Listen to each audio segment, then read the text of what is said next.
Well, hello again, everyone. This is Bob Mannery, and you're listening to Tom and Mike, AM in the PM, only on A2D Radio. Tom and Mike, these guys are fucking awesome. But their side piece, Greg, that guy is a goddamn problem.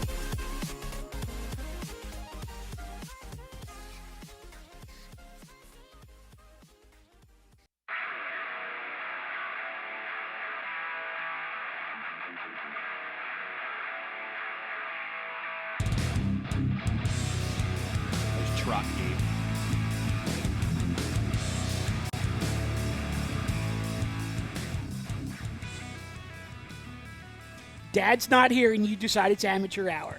You are a goddamn problem. It happens. Good evening, gang. Tom and Mike, AM in the PM, only on A2D Radio and A2D Live.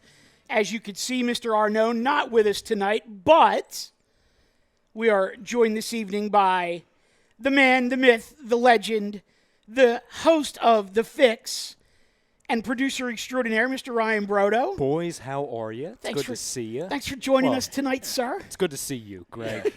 It happens. Hi, how are you? And my dog, What up, doggy? Mr. Milakovic.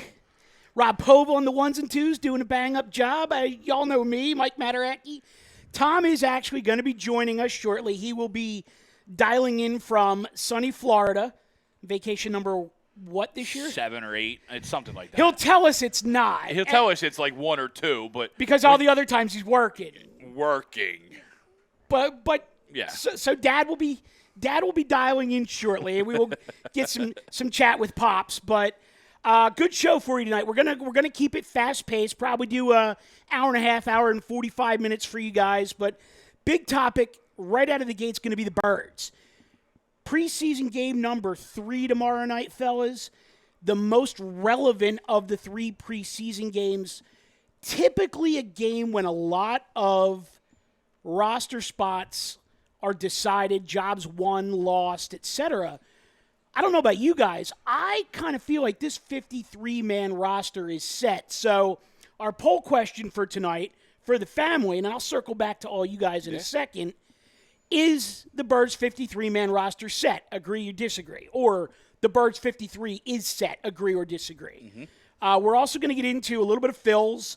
Right now, top of the 6th with 1 out, runner on first. Phils are leading 3-2, looking for a sweep of the Red Sox in an abbreviated 2-game series. So we'll bring you some live Phils reaction, and I'm sure we'll have some Kapler commentary at some point during a little the Bryce Harper, Oppo Taco over to Monster. Yeah, that was big. Yeah, it was a big. That was nice little big. shot, too. Yeah, that was big. And, maybe towards the end of the show, we'll get into a little MMA talk. We don't really do a lot of MMA on this show, but looks like Kurt Angle, whether intentionally or unintentionally, may have opened up a bit of a can of worms between Brock Lesnar and John Bones Jones. So if we have a little time at the end, we'll get into that. And, whatever the fam wants to talk about, you guys know we're here for you. Comments always open. We'll be catching up with them as best we can through the evening. But, gentlemen, we'll circle back and we'll go back to that poll question. And, Greg, I'll start with you. Birds' 53-man roster is set. Agree or disagree? I think the majority is set, yes. I think there's probably – so I'm going to disagree because I don't think the full 53 is set. Okay. I still think there's probably 5 to 6 open spots that are available, that are gettable, whether that's in the secondary, whether that's on the DNs, which guys you're going to keep, which guys you're going to trade to bring in somebody else or free up a roster spot. You know what I mean? Mm-hmm. I think the offense is fairly set, especially when you already release a guy like Shelton Gibson.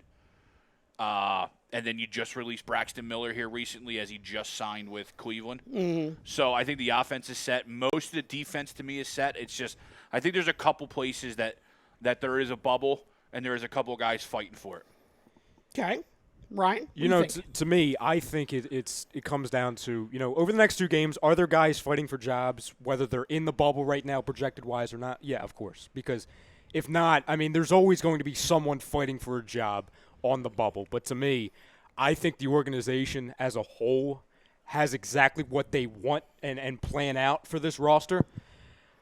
I think when you have guys, like we talked about earlier, like I think the biggest quote-unquote storyline is whether or not, the running backs, if there's going to be 4 or 5, the wide receivers, if it's 5 or 6.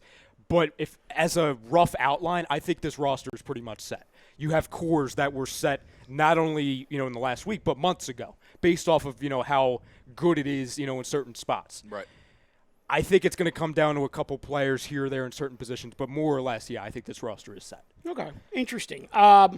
Kevin Goodwin chimes in and he says, disagree to the poll, but anything that's not filled is your deep 4 and 5 bubble spots. Michael Klinkoff checks in and says the roster isn't set. Howard and Sanders still seems to be a question mark for me. He also says, what's up, boys? Ralphie says, yeah, right. Hello, Clinky Ralph. in what way? Just who's starter, who's not? I mean, that's interesting. They're on the team. You know what I mean? I was going to say, what happened? What happened to him? They're not on the team. Welcome back from speaking of vacation. Welcome back, Clinky. Wilson chimes in and says, when vacations are 15 days, they count as 3 at a time. Attaboy. Way to go, Will. Will's going to love that. So, boys. Oh, Bill Middlebrook chimes in. Hey, boys, what's up? What up, Bill? So, fellas, I actually took the opportunity last night because, after cleaning up an entire collapsed bedroom closet, which is an entirely different story. Sounds completely. fun. Oh, yeah. Yeah. I actually Do tell. Please. Yeah, I may get into that a little later on. Let's just say that the clothes horse may have finally met his match with the drywall on the one side of Moe's into one of those like charity clothing bins. And the only reason I did that, quite frankly, is because I didn't feel like either folding them or hanging them back up. Sure. I just looked at it and said, if I haven't worn it in the last year, it's gone. It's going in the bag. But getting to the crux of the matter, I took a shot at putting together my final 53 for the Birds. And I did actually throw some guys onto PUP IR in the practice squad, just kind of trying to gauge if somebody didn't make the team, where they would fall out. So what I'm thinking I would like to do is I'll run this down, and you guys just kind of give me the agree or disagree on anything that jumps out at you as glaring. Okay. You good with that? Yes, Yeah, sir. let's run. Right, let's start with the specialists because it's an easy one. It's Jake Elliott, Cameron Johnston, and Rick Lovato. I don't think there's any question about any of them. Yep. Okay. Carly Lloyd. Okay. Can I just say something real quick?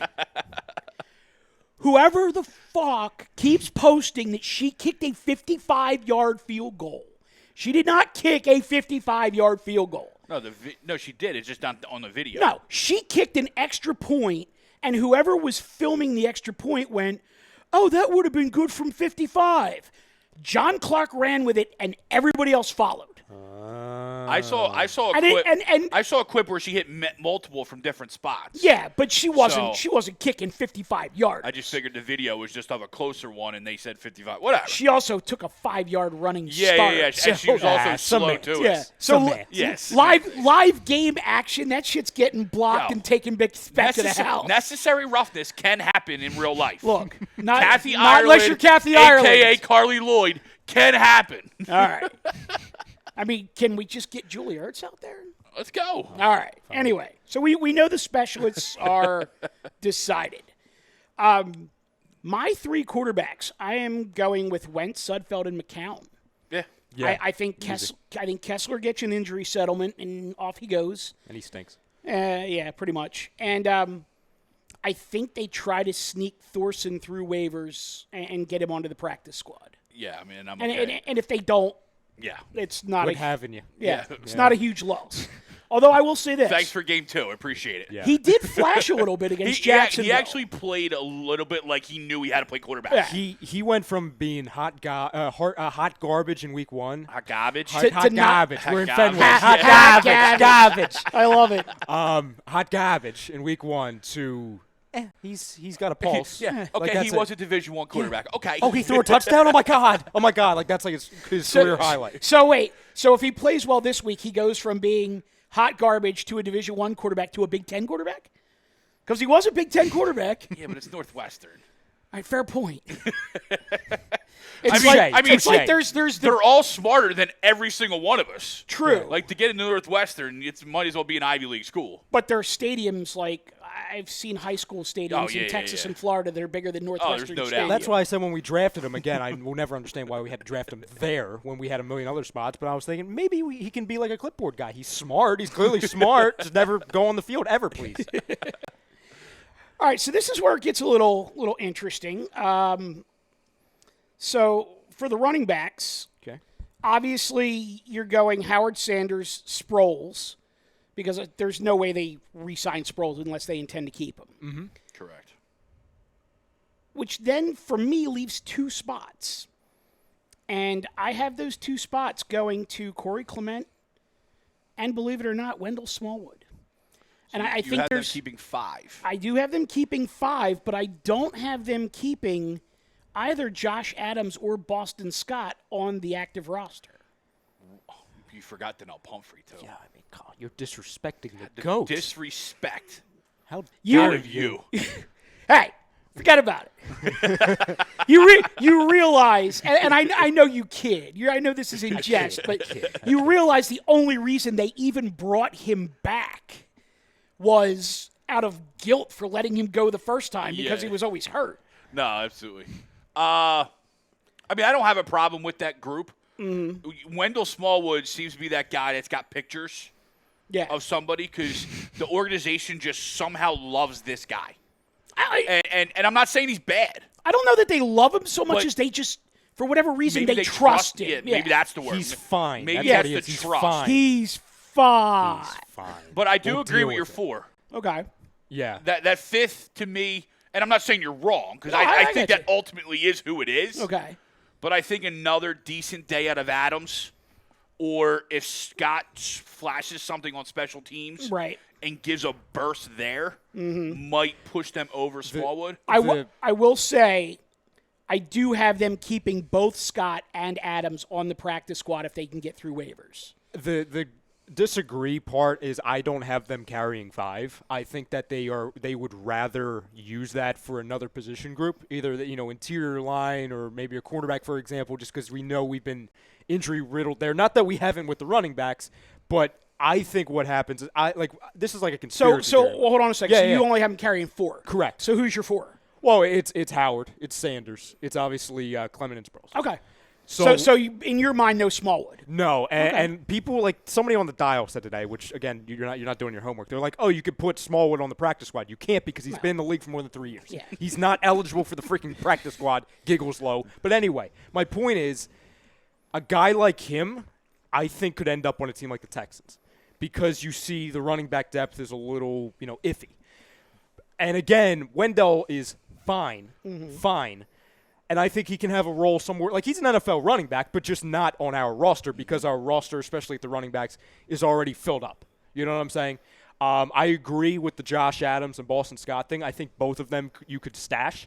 And especially in the emergency of if we have injury troubles, hopefully knock on wood we don't at running back, you have a quote-unquote Darren Sproles prototype, like they want to say in Boston Scott. And Josh Adams, well, he's Josh Adams. You can't hang on football. Yeah. Okay.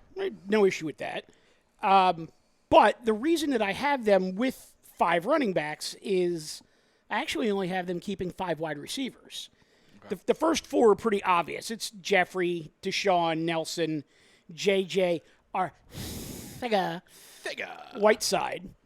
But number 5 is interesting, and number 5, to me, is the first big bubble of camp. 100%. And to me, this is Mac Hollins versus Greg Ward. Completely agree. I know you're a big Greg Ward guy, so I will look to you on this. I don't know how I got dubbed the Greg Ward guy other than you like Conference USA football. Yeah, I mean, because I'm a degen. I mean, what can I get? When Houston's blowing teams out and it's easy money, let's go. No, I do like the versatility of Greg Ward. I think he brings something different to the table. I mean, you saw that. That 5-yard screen pass he called for Thorson, and then took it, and he didn't run far, but he broke a couple tackles, made a couple cuts, made a guy miss or two. Hollins is just a straight line guy, but he's a guy who's never healthy. Right. Well, it's like he's the the bubble wrap kid from Little Giants. Right. number one, I completely agree with you, Mike. This is, I believe, the first big bubble and the biggest bubble of the entire, the next 2 preseason games in the offseason. This is the biggest storyline to me.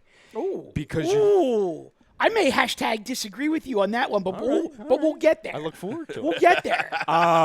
I think this is big, but I don't think it's the biggest. So Ralphie and I have, and hi Ralph, how are you? Ralphie and I have really been How are you? Ralph has been, it's funny. He was a big Shelton Gibson guy, but we don't have that issue out? because he was cut 3 days later.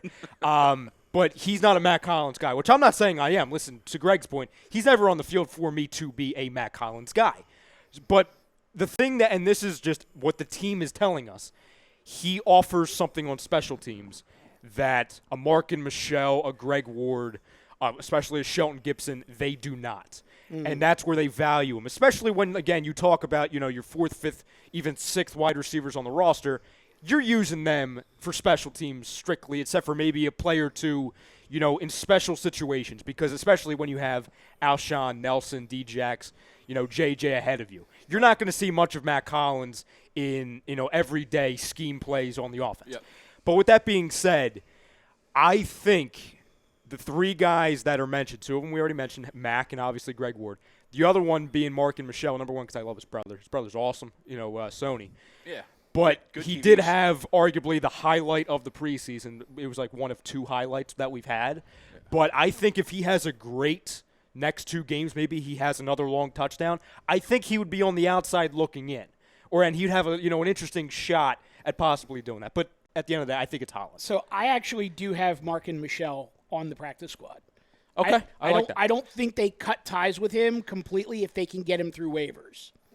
Oh, we got so him on the tube too. We'll come back to that. Tight end, I only have them keeping 2, which would be Ertz and Goddard right out of the gate on the 53. I do have them trying to stash 1 on the practice squad. I think that could change. But the reason that I have them keeping only 2 is because of what you were saying, needs at other positions. And we'll get into that as we go through here. Who are you trying to stash, Perkins or Ty? Actually, it is Perkins, and if they can't get Perkins, it's the new guy they just signed, that Alex Mills. Oh, that's right. I want no parts of Will Ty. Guy's got hands of stone. Yeah, no, I knew he was still young in the game. Right. So I wasn't sure. And actually, on that quick point, going back to the Matt Collins, Greg Ward thing for a second, I think if Matt Collins does get cut, it's because he's just not catching anything right now. And Greg Ward has displayed that route running and catching ability. If it is Matt Collins, to your point, it's going to be for that special teams ability. And don't get me wrong, I mean, they clearly like Greg Ward. I don't know as much as Greg, but they like Greg Ward because he's been in the system for 3 years. He's got a great name. He's got a great name. No, I get it. Listen, he's a solid, 6th wide receiver on the roster. It's a great name. And 4th quarterback. An emergency dressing. Oh, there we go again. Yeah. Here we go Versatility. again. Chrome was talking like about that a Swiss last Army night. knife. He's like, So, you can use them. Like, why are we doing this? Offensive line. We'll go with the obvious first. You have Peters, Samalo, Kelsey, Brooks, Johnson. Obviously, Dillard, Pryor, Wisniewski. To me, that then brings it down to Vitae and Mulata.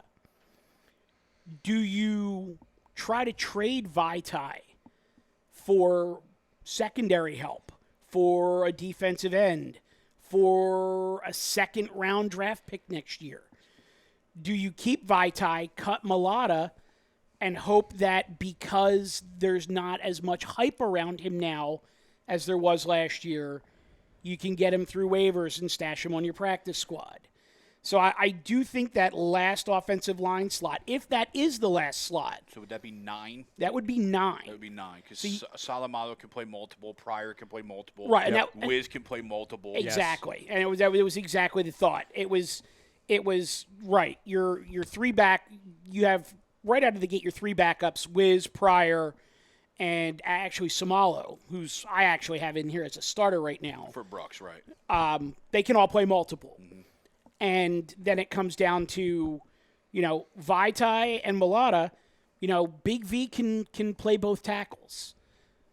Mulata is only a right tackle, but with Dillard, do you need a swing tackle knowing that Dillard, if anything happens to Peters, Dillard's going to be your guy there?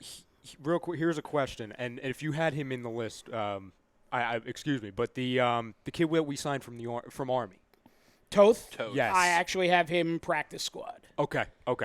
The 3-year contract means nothing other than it's control. Yeah, okay, exactly. I think no matter what, whether the deal and the Vitae thing, there's a trade proposal. I'll ask you guys a little bit later. I think Vitae gets traded no matter what. Okay. I think Vitae makes this team. Or I'm sorry, I think Mailata makes this team. Mailata makes the team. Okay. I think Vitae goes somewhere. Yeah. Whether it's Houston in a Clowney deal, you know what I mean? Like, whatever it is. Oh, no, I'm just throwing it out there. Get out of my head. Get out of my head. Because I just don't think they want to run the risk of possibly losing Mailata. Yes, he's a right tackle, and yes, right now you have the best right tackle in football. Mm-hmm. And so what do you really need? But you can't let that kid at 22 leave your building. I don't disagree with that at all. I love Lane Johnson, but he's still one test away from being done. Let's be real. He's one bad urine sample He's away. one bad test from being done. Yeah. And then what? I just don't think they're willing to risk, especially with the strides that he has taken. He's going to be that guy that's not dressing every week anyway. You know what I mean? As your 9th offensive lineman. Mm-hmm. But I do agree. I think Vitae is traded and for something so that they can keep Mailata. Okay. So let's hop across the line of scrimmage, and we'll start defensive line. And Mr. Brodo, I want you to pay very close attention to the names here because I hear you. This may be where the shocker comes in. Oh, dear God. So we're going your ends, Brandon Graham and Derek Barnett. All right. Okay. Your starting tackles will be Fletcher Cox and Malik Jackson. Okay. Behind them, you'll have chin music, sorry. Josh Sweat and Vinny Curry at the ends. You'll have Timmy Jernigan and Hassan Ridgeway inside. And I only have them with one additional defensive lineman, and that is Trayvon Hester. Wow. So no Sharif Miller. No Sharif Miller. And no Bruce Hector. I'm okay because Hector's. No Deshaun Hall. And no Deshaun Hall. And where do you have Mr. Hall going? Do you have Sharif on the practice squad? I will tell you in just a second. Well, you don't even know your own password? No, to your phone? I do. It's just the phone's being... I do not. I do have Bruce Hector on the practice squad. What happened? But I do not have Deshaun Hall Sharif enough to make the team based on everything I've seen. Right. I'm not saying you're wrong. I was just... And I also feel like I think the Birds would rather let him go and try to catch on somewhere else, especially if there is some intent, as you guys are alluding to, of possibly trading Vitae for a defensive end that would push him even further down. And frankly, I think he's too much of a hybrid. I think he's 6'3", 265. I don't think he's got the size to be a 4-3 defensive end, and I don't think he's got the speed to play outside linebacker. Here's where I disagree on that. And I'll, again, not to pick on the guy, but I'll use the Pumphrey example again. Okay. So he was picked, correct me if I'm wrong, but in the third round, fourth round? Who? Pumphrey. Third. So he was a third round. Okay, so the same round as Sharif. Mm-hmm. We all agree the preseason for the rookie year of Pumphrey sucked. Mm-hmm. Fumbled, got hurt, fumbled, and sucked some more. We kept him, okay? We brought him back. I think the last handful of years, one of the few real criticisms I have of this organization is that they've been very stubborn to admit that they missed on a pick, and they've hung on to guys like Pumphrey, so on and so forth.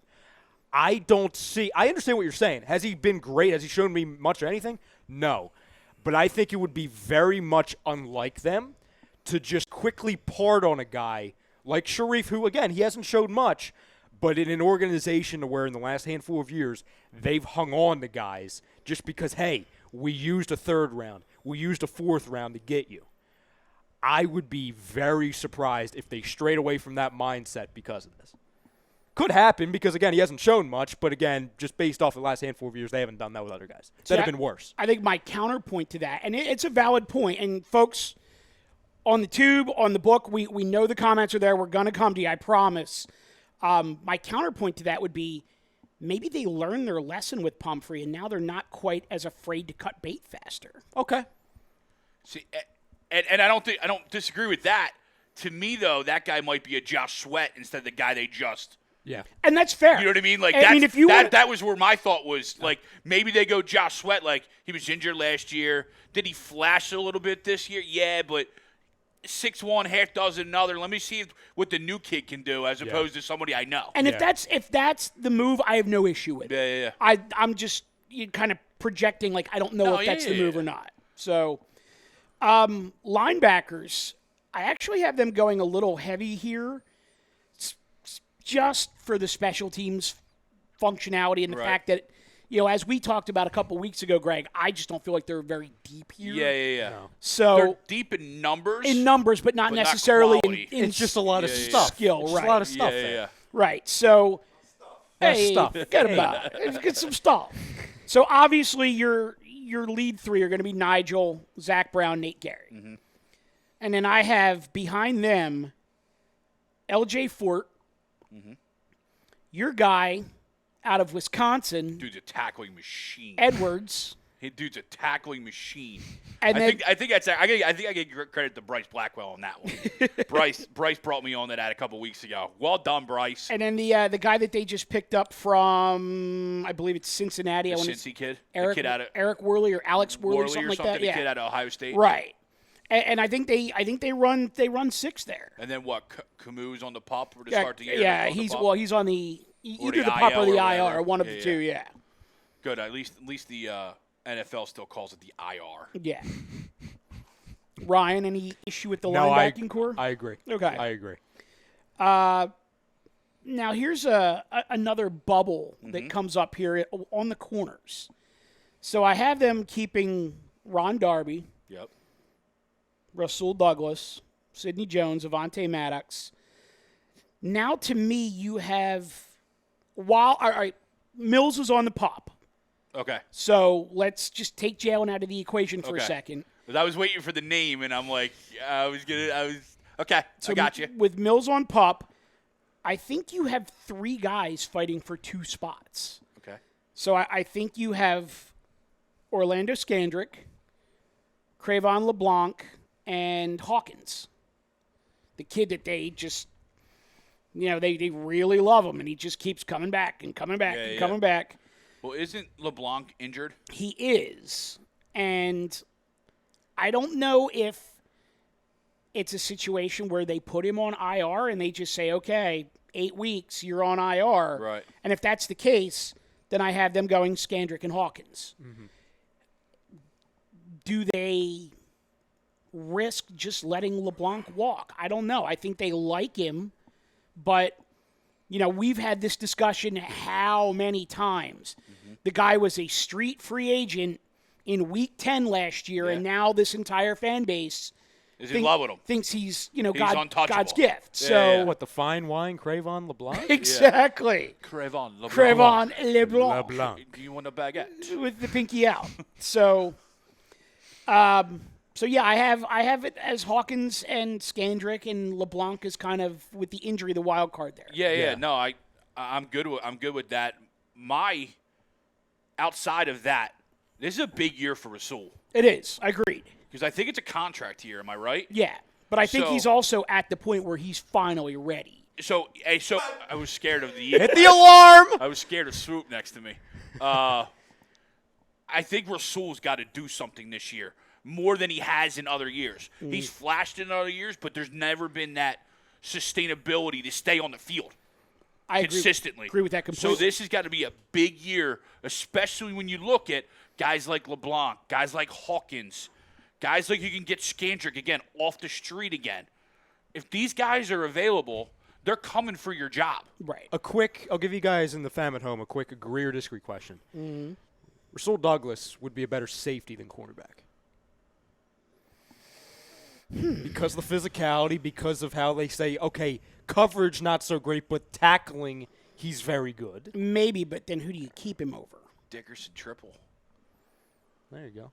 Well, I mean, there you go. Wait, whoa. Was that A is 2-1 that triple? No. The pitcher, is that Andrew Kashner? It is Kashner. Wow. Out of the bullpen. Mike's so excited right now. We're going to get the hands through. He looks like he ate an oak tree. And starting to grow it out of his head. Yeah, and it's growing out of his face. Jesus, what the hell happened to you? He looks like he might be coming out of the game in a minute, too. Used to be the damn ace of the staff in San Diego. Oh, there he is. Now you're just a jabron. By the way, when did the Phillies take the lead? On the Apotaco on the bomb. Apotaco. How many? What? 2-run homer. Oh, good. Look Caesar stole third. Overthrow came home. Oh, okay. Apotaco, Gotcha. 3-2. All right, let's wrap this up real quick so we can get back to the fam with safeties. I'll agree. Okay. Safeties. I agree, too. Obviously, you're Malcolm. I don't know that there's even a question here. It's Jenkins, McLeod, Sendejo, Cyprian, and Trey Sullivan. Yeah. Yep. And if you only want to carry 4 safeties, knowing that Avante played back there some last year, Or as he alluded to, Rasul can or fill Rasul, in there. and you want to go heavier at another position by cutting Trey Sullivan, I don't have a problem with that. I'm a little up in the air, actually, about Sendejo, if for no other reason that if they cut him, they get a draft pick back. I think a 4th, right? It's a 4th, Really? yeah. So, but I think he's shown enough to warrant the roster spot. And you need a guy like that And, back there. and he's that's also gonna, a special teams ace. Yeah, so that's going to let you know where you're coming. So I'll tell you what I do, all right? Tell me if you would like this. Because there was a name that we didn't bring up who actually was in the news today, the tight ends. I would cut Trey Sullivan. Trey Sullivan, he stinks. I mean, he's awful. And I would do that to keep Richard Rodgers, who I know he just went down. He's going to be out for a handful of weeks. And I'm not a Richard. Listen, Richard Rodgers is not exciting to me. But I know they like him because he's like an extension of the offensive line. He brings a lot of blocking in the play. He was somebody that was on the field a lot last year, but we never saw him because he's not somebody who's going to catch passes, but he's going to be the extension of the offensive line. So I'm not a Richard Rodgers guy at all. And I hear what you're saying, but for me, if they're going to keep a third tight end, to me, it's got to be Josh Perkins. I'm saying you keep 4. I'm saying you keep I'm saying you stash Perkins. That's aggressive. All right. 4 tight ends is aggressive on an NFL Especially roster. when you potentially had the top 2 in the NFL. Yeah. Listen, hey. All right, so the pup Mills, IR is Ostman and Camus. Actually, Camus is probably on pup. I don't think he's going IR out of the gate. So my practice squad, and this obviously depends on if guys can get through waivers. Mm-hmm. It's Thorson, Boston Scott, and Josh Adams, Mark and Michelle, and Carlton Agadosi, the kid out of Rutgers, the wide receiver. And the only reason that I'm He made that nice catch the other day. Yeah, and I go there is he's 6'6", 225 with speed. The size alone. Yeah, the size and kinda speed on makes that guy. Yeah, Kind of like Jimmy Lynam when he talks about Sean Bradley. Can't teach size. Tall. Yeah, Really tall. but so that's now you're kind of light or you're heavy on skill positions on your practice squad. So I do have them trying to keep a tight end, whether it's Perkins or Mills. We mentioned Toth on the practice squad. Yeah. Fabiano, because they need another center somewhere in the line. I have Hector, and then the linebacker that they really like that just is kind of in a numbers game right now, Alex Singleton. Yeah. So that's I have, boys. Yeah, you're not far off. So, and I noticed this because TTP just jumped in the chat. Yo, what up, Ballin'? So apparently, and not to change subjects, but go right people ahead. are freaking out. There's apparently a new Ben Simmons footage. Uh-oh. People are panicking. Why? In excitement. Okay. They are When you said running panic, the streets. I mean, here, we're doing live reactions right now to it. Apparently, I haven't seen this yet, but apparently there's something big. That's a 4-point play in the big 3. That's a step back. Barry. Someone must have told him, Ben, when you're playing pickup, no one wants to see you go to the hole. Shoot. He's doing a Damian Lillard. Oh, he's it. Yeah, he's coming across half court. I'm open. That's a shooter's mentality. Step back. Ooh.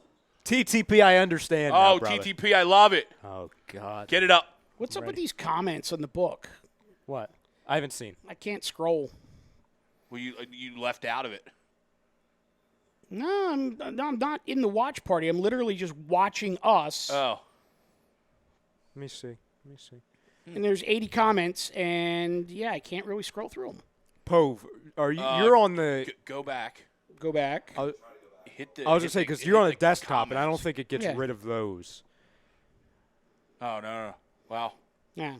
So John Kitchen says 7 corners with Mills on pup, and then he says disagree with 11 DBs. John Kitchen also says hashtag agree with Perkins on 3 tight ends. Rosca says Trish Stratus looks so gorgeous.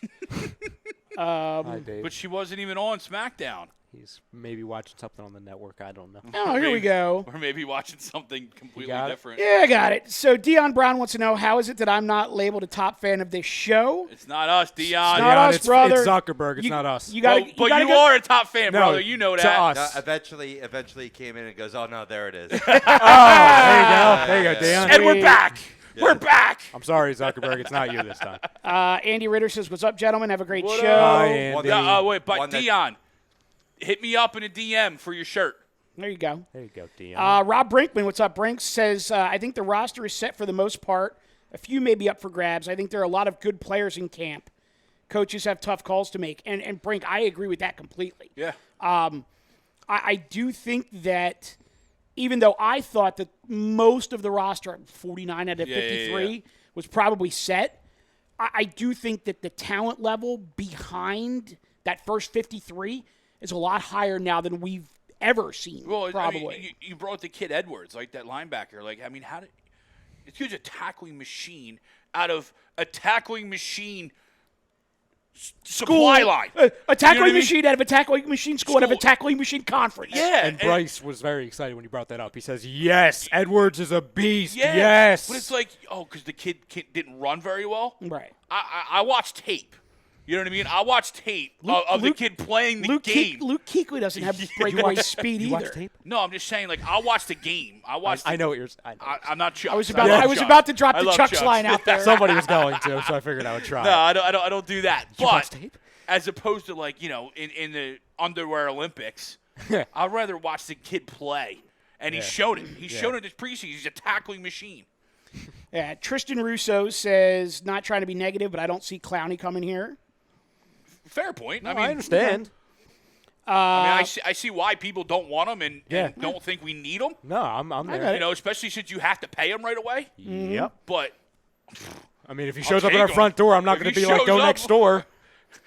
if Howie Hero's like Big V to third, and they go okay, Yeah. or Big V Wendell in a third, yes, thank you. All right, well, all right, I'll ask you this. All right. Big V Wendell, you guys need an Uber ride? Big V and Josh Adams. Done. Big V, Nelson, No. and a third. No. Nope. Okay, all right. I'm not giving up And Nelson. in fact, Okay, all right. if I'm just- I'll say this, if you want Big V and Nelson, No pick. you better be sending me back a pick with Clowney. Okay, that's fair. All right. I still might. And not I still do might it. not. I was 'Cause saying, I'm I still may giving not up do Nelson. it. Okay. He's one of your top 4 wide receivers. Okay. You know what I mean? And I love Djax, but really, how much more does he have left? And how many games is he going to play? And how many games is he going to play? I mean, unless you want to send me like a Kiki Kuti. I might be persuaded we'll at that talk. point. Yeah, We'll talk. we'll at talk. dinner. We'll talk. I mean, if you want to send me But DeAndre too, I mean, I'd much rather have Nelson. I completely agree. So, How's JJ's development through camp? Could he be someone that could step in maybe? well, if he's probably going to be their slot guy on in short yardage and goal line. You'll probably wind up seeing Djax come out, Nelson slide outside, and JJ will be your slot guy. He's going to be It's a little bit red more of a zone different night. skill set too. You know what I mean? Nelson's more of a speed, or has the speed to still take off the top, where JJ's that shifty. You know what I mean? Inside guy. It's what it seems like they're using him now. The other thing I think you're going to see a lot of but his is development's been real good. when you get into the red zone with these guys, you may see a lot of 4 wide but your tight ends are split. And you may get J.J. and Goddard on one side with Ertz and Alshon on the other. I can't move. And Chubb? Tell me more. Well, Chubb? Feed me more. Yeah. Bill Middlebrook says, I feel bad for Hall. He'd start on another team, but probably doesn't even get a roster spot here. He's been beasting. Yeah. And that was a guy that we talked about. He also said earlier when you guys were talking about Smallwood, he was saying, yeah, Smallwood's garbage. And I think Hall, you might even alluded to it earlier, I think Hall's one of those guys that, how he flips for something. Whether it's, maybe it's a more established linebacker that's on its way out himself. Or maybe it's just a pick. You know what I mean? Like a conditional pick for a team looking for a young conditional DN. sixth or something. Yeah. Which he can then combine two of those to turn it into a fourth. Yeah. Chrome said that he thinks the roster is basically set. Maybe one or two fringe guys make the cut. Okay. What's up, Chrome? What up, Chromie? Brinks asked about the guy out of Army, Alex Toth. I think we got into that a little bit. Practice squad. He said he thinks the secondary's fine. He's interested. He says Avante Maddox Pro Bowl. Okay. Interesting. I'll be very happy. Bold with that. prediction. Bold prediction. When are we getting Clowney? This is all Brinkman, by the way. When are we getting Clowney? Am I the only one semi-concerned about pressure off the edge? No, you're not, Rob, because you're right. Realistically, it's three deep. Yeah. You're Graham, you're Barnett, and you're Curry. And that's why the Clowney name keeps coming up because then exactly as you alluded to in your 53, you're then relying on a Deshaun Hall, a Josh Sweat, a Sharif Miller, guys that are really young in this game coming in as your third or fourth DN. And I think that's why Clowney is so polarizing right now. I agree. I'm just sorry. Gracious God. Sorry, responding to the boss. TT Ballin over on YouTube goes, y'all heard Skip Bayless say he'd take Dak Prescott over Russell Wilson. Fucking Skip. Yeah, TTP. I think I wrote as a comment a few weeks ago about Skip saying that he's been giving the Cowboys fans a bad name since he was born, which was 9 years before they were even an organization. Frank agrees with the poll. He says he thinks there may be a surprise coming on the roster. Doesn't know what it is, but I think it's going to happen. Do tell, Frank. Surprise me. Tell me more. Dion, big Mac Hollins fan, talks about special teams. Tristan Russo says they're going to sign Marcus Wheaton to be the fifth wide receiver. Ha, ha, ha. Oh, my God. Marcus Wheaton.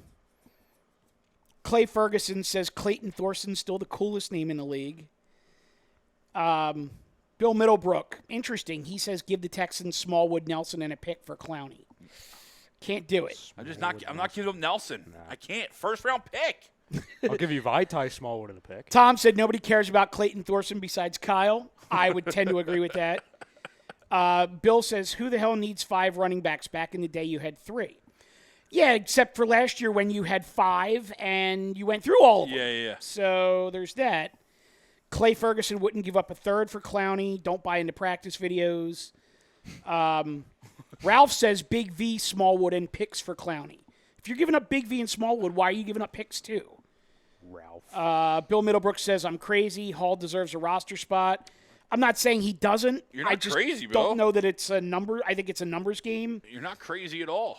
Well, I mean, maybe a little bit, but not on Deshaun In a good Hall. way. In a good way. In a good way.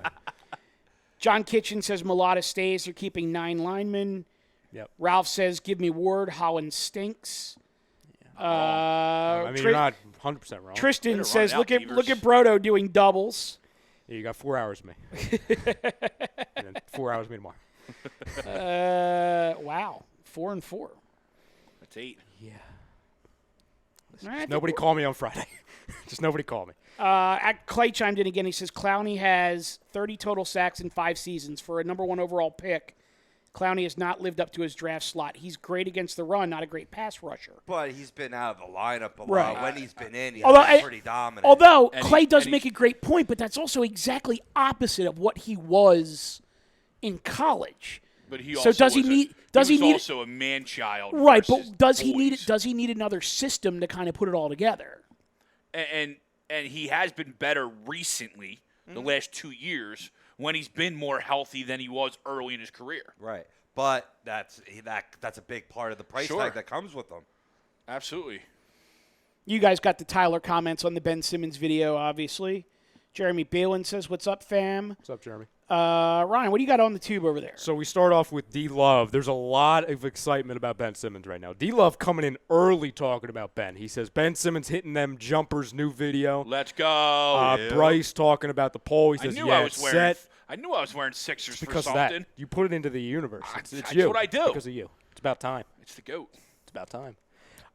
Bryce chiming in. He says, yeah, it's set. He says, we're going to get Clowney, but we're loaded. A lot of depth. No, there is a lot of depth. Welcome to the Thunderdome.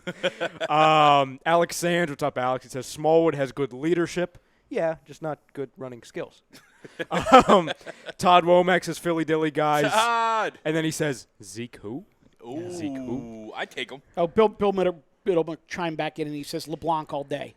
The fine wine, Cravon LeBlanc. These people with the LeBlanc love. With or without the baguette, though, Bill. That's a big one. It's a big part of it.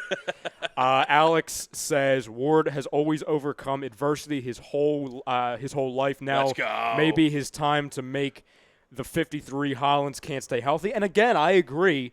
It's just I know they like Hollins because here we go to another guy that they use draft capital on. Yeah, I think he was a second and rounder. all you hear with Peterson and the offensive line or the offensive coordinator and the special teams coach. Well, Matt Collins delivers something on special teams. And, I think Chrome said it last week. He's like, well, special teams, it doesn't matter anymore because it's all just kicking it and then just – yeah. So it really doesn't matter. Fair catch or an out of Yeah, out of so play. really it's like just him running down the field really fast. You know what I'm saying? Maybe tapping somebody on the shoulder. Sorry, Clay Ferguson says Simmons has to prove that he can replicate these low-pressure shots in actual games. Until then, it's a hopeful mirage. He's not wrong. Hey, You're not wrong. If you've but never don't kill my dream. That's all we have. We've waited years for this. If you've never been to the Mirage, shut up. It's The a Mirage step is in the pretty right freaking direction fun no matter right now. what it is. Boom. We've waited years for this Mirage. We'll have to wait another 3 How's years for Shane the Green actual working game. for you, huh? It's real to me. Chop this. Oh, great. Sewer rats up. Why is he? Oh, boy. Why is he You're in even the here? You're in the AL. Why are we pinch hitting in the AL? Because You guys call him Splinter? No, he's a sewer rat. he just sucks. He does not deserve Splinter. All right, so It's probably for Boys, because God yeah. forbid he can't hit a lefty. after the break, remind me. I want to get into the whole. Should we have sent Maikel Franco No. down and kept this guy? No. All right, we'll get into that after the break. And I'm not a Mike Hill guy, but this guy's horrendous. Go ahead, Brodo. Alex Sanch says, I don't trust Hollins to play an entire 16-game season. Agreed. I don't trust him to play an entire 8-game season. Likewise with Richard Rodgers. Yeah, I mean, these guys are bubble guys. One guy can Watch, he's do gonna go yard. special teams. The other guy can do offensive line extension. So really, if they part on both of them, I'm not going to lose sleep. Who do you trust more to stay healthy, Matt Collins or Darren Sproles? Oh, don't you disrespect Darren. How dare you? Am I wrong? No, you're not wrong, but how dare you? Why are you doing this to me? Because I don't know the answer right now. I don't. And then right before we go to the phone, Todd says, I think we keep Big V and Mailata. Okay. So he's I going agree 10. He's going 10 then. So I agree with half of that. I just don't think Big V's here. Has Mac Hollins done anything in an Eagles uniform besides catch one long touchdown and do a phenomenal end zone dance? No. He did have the. He did make the backpack kid famous. And he did dance. He did use the same dance at a Sixers game, but that's technically not under the Eagles window. And at the Carson Wentz charity softball event. And he's changed his hair like 100,000 times. And he rides a bike. And he's apparently really going Fortnite because he's had the time. Yeah. Ralph told me. And Sidney Jones too. Imagine that. Guys that had the time. Alex Sanchez, I respectfully disagree. Big V stays. Mailata will improve tremendously. Howie should not throw $190 million at Clowney unless Howie can work his math magic and make his contract a bit lower of a price. And he also says, I want Pumphrey gone, period. He can't play the game of football. I'm sorry. No, don't apologize. I understand it.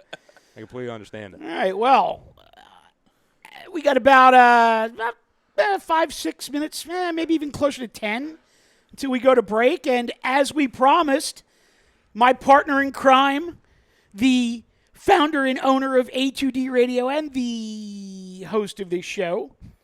Mr. Arnone is on the line. Tommy, what's up, buddy? My guys, it's the season. What's up, big dog? Just a lot of rain. But besides that, I'm curious because I feel like when you go away, you don't know anything that's going on in the world. Like there's not an internet. But is Carson expected to play tomorrow? I haven't heard. They said that he got in so much good work in these joint practices against the Ravens that they may not actually play him tomorrow. They haven't announced whether he's going to or not.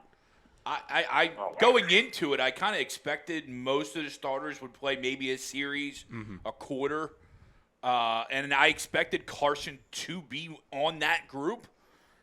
I mean, if they decide he's not really needed, I can't really go against what the coaches, but they're really valuing these these team joint practices, and we're unfortunately, because Doug's Doug and I love him, but he's not going to give a straight answer until probably 5 minutes before the game. Right. Yeah. I mean, I value joint practices too. I don't necessarily. My point is, I don't necessarily need him to play tomorrow. I was more asking because if he was playing, I would need to find somewhere to watch him play. Hey, listen, at this point, I would give an entire half to Josh McCown and be like, we're going to teach you the playbook tonight, buddy. Yeah. Here you go. Yeah. Tom, I don't know. Because we know Clayton's got it, so let's see if you can learn it. Tom, I don't know whether you've kind of been in tune down there with the general consensus, but outside of the comments from Earl Thomas, there's been a huge buzz coming out of the Ravens camp about how impressed they are with the Eagles' offense.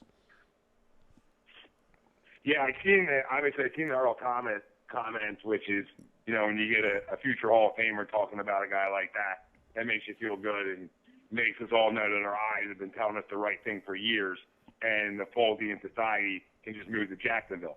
But that's all that tells us. I got free Uber rides to the airport for him. Get some monster deal, But I believe it. I didn't hear much about them talking about our offense per se, but I heard the Carson comment. But I mean, I can see it. I mean, it's everything that we think they are. They're loaded. There isn't weaknesses. I'm sure when you guys are breaking down the roster, you're talking about guys that are just like some fringe guys. And then really, what positions are we going to keep more players at? Corner, running back. I think they're, with them two positions, outside of that, everything's sort of set up and ready to go. And it's funny that you said that because we kind of, as we were running through the roster, we figured that probably 48 to 49 out of the 53 were locked. And it was just a matter of how many wide receivers, how many running backs, how many tight ends, how many corners, how many safeties. It's just kind of that pendulum of where do you need the depth, where are the guys going to play special teams, stuff like that. But, yeah, Tom, you're spot on. It's really just not a lot of question marks this year for once, which is a great thing. Yeah, for once. Yeah, usually it's something where you have a ton of fringe guys. But I guess when you get to this point where you're going to be a playoff team year in, year out, a chance to compete for a Super Bowl, this is pretty much what it's going to be when we're talking about rosters that, 5 or 6 guys and just between, hey, do we need more corners? Do we need more running backs? What do we prefer more? Where are we banged up the most at? It's a good position to be in because so many years of me and you talking about it, Mike, back in the day, there's 20 guys that we weren't sure of. Yeah. Right. 25 guys that were like, well, who's making it? And then, all the excitement was every time we had drafts and this conversation came up down the road, it was like, well, which one of these young guys is going to break out and be a star? Well, we have stars now, and we have franchise players on the team. It's exciting. It really is, and it's the excitement for Eagle season's here, but it's almost like I get a vibe that because we used to get jacked up over preseason football, right? Right, and now we don't care. And for a Super Bowl, nobody really cares. Right. Outside of a few people that are just that much junkies because maybe they're not a baseball fan or whatever. Or degenerates like Greg. Yeah, that bet it. Yeah, or Greg, yeah. Well, no, I mean, you're absolutely correct. When you sit here all season and you hear not only our execs, but you hear other execs say top to bottom, this is the best roster in football or one of the best rosters in football, they're not talking about 20, 30 guys. They're talking about, as we kind of alluded to already in the show, and Tom, you even mentioned it there, like 95% of this team is locked in right now. And you're dealing with a couple guys that are just, either trying to find their way or they're the rookies that were just drafted, trying to make sure that they fit. But you're right. When you have such a deep roster and you expect to compete as much as you do, this is what it's going to look like in training camp. Tommy, Clay wants to know if you're chiming in for Magic Kingdom. I wish I was chiming in for Magic Kingdom. He probably wouldn't be able to get his signal out of Magic Kingdom. No, he wouldn't. Man, I mean, yeah, I got the Epcot, which is like the stepsister of the Magic Kingdom. The stepsister. Not even the good-looking one either. Well, you took Chrome's advice. I mean, come on. What'd you expect? Nah, I really took my neighbor's advice as much as Chrome probably wants to take credit for the advice. I'm just always going to blame a ginger. That's it. Hashtag blame a ginger. No, absolutely. But Chrome is a Disney guy, and there's no question about it. But my neighbor John trumps him in visits down to Disney. Like, trumps him. So you're like, oh shoot, they're there for the fourth time this year because he's got the annual pass and all that and all the things that come with that. But he was the one, and he's a beer drinker, so obviously. Epcot was a great time. So don't get me wrong, Epcot was. Oh no, it's a good time, but you're right. It lacks in the rides. It lacks rides, but for drinking in all these different countries, I had my margarita. Pinkies out. A lot of frozen drinks. Here's what I want to know: is what did you drink with that ridiculously awesome-looking pizza you posted the other day? And really, how good was that pizza? Listen, I thought I was in Rome, Italy for a second. Like, it was that good. It's better than any pizza I feel like I've had, period. And we live in the area where there's great pizza. Mm-hmm. And it's the freaking dough. I feel like an Italian brought the dough over on the ship with them. Like they literally brought the ingredients over with them. I literally thought I was eating somewhere in Italy because, like, I've never had a crust where there's no, like, you know what I mean? Where, like, a lot of people, like, put the crust down. Where this kind of pizza is just like the crust is too soft, not to continue to rip apart. So, Tom, I got to ask, because I just have to. Did you just walk in there and go, one bite, everybody knows the rules, one bite? No, because I'm a grown man.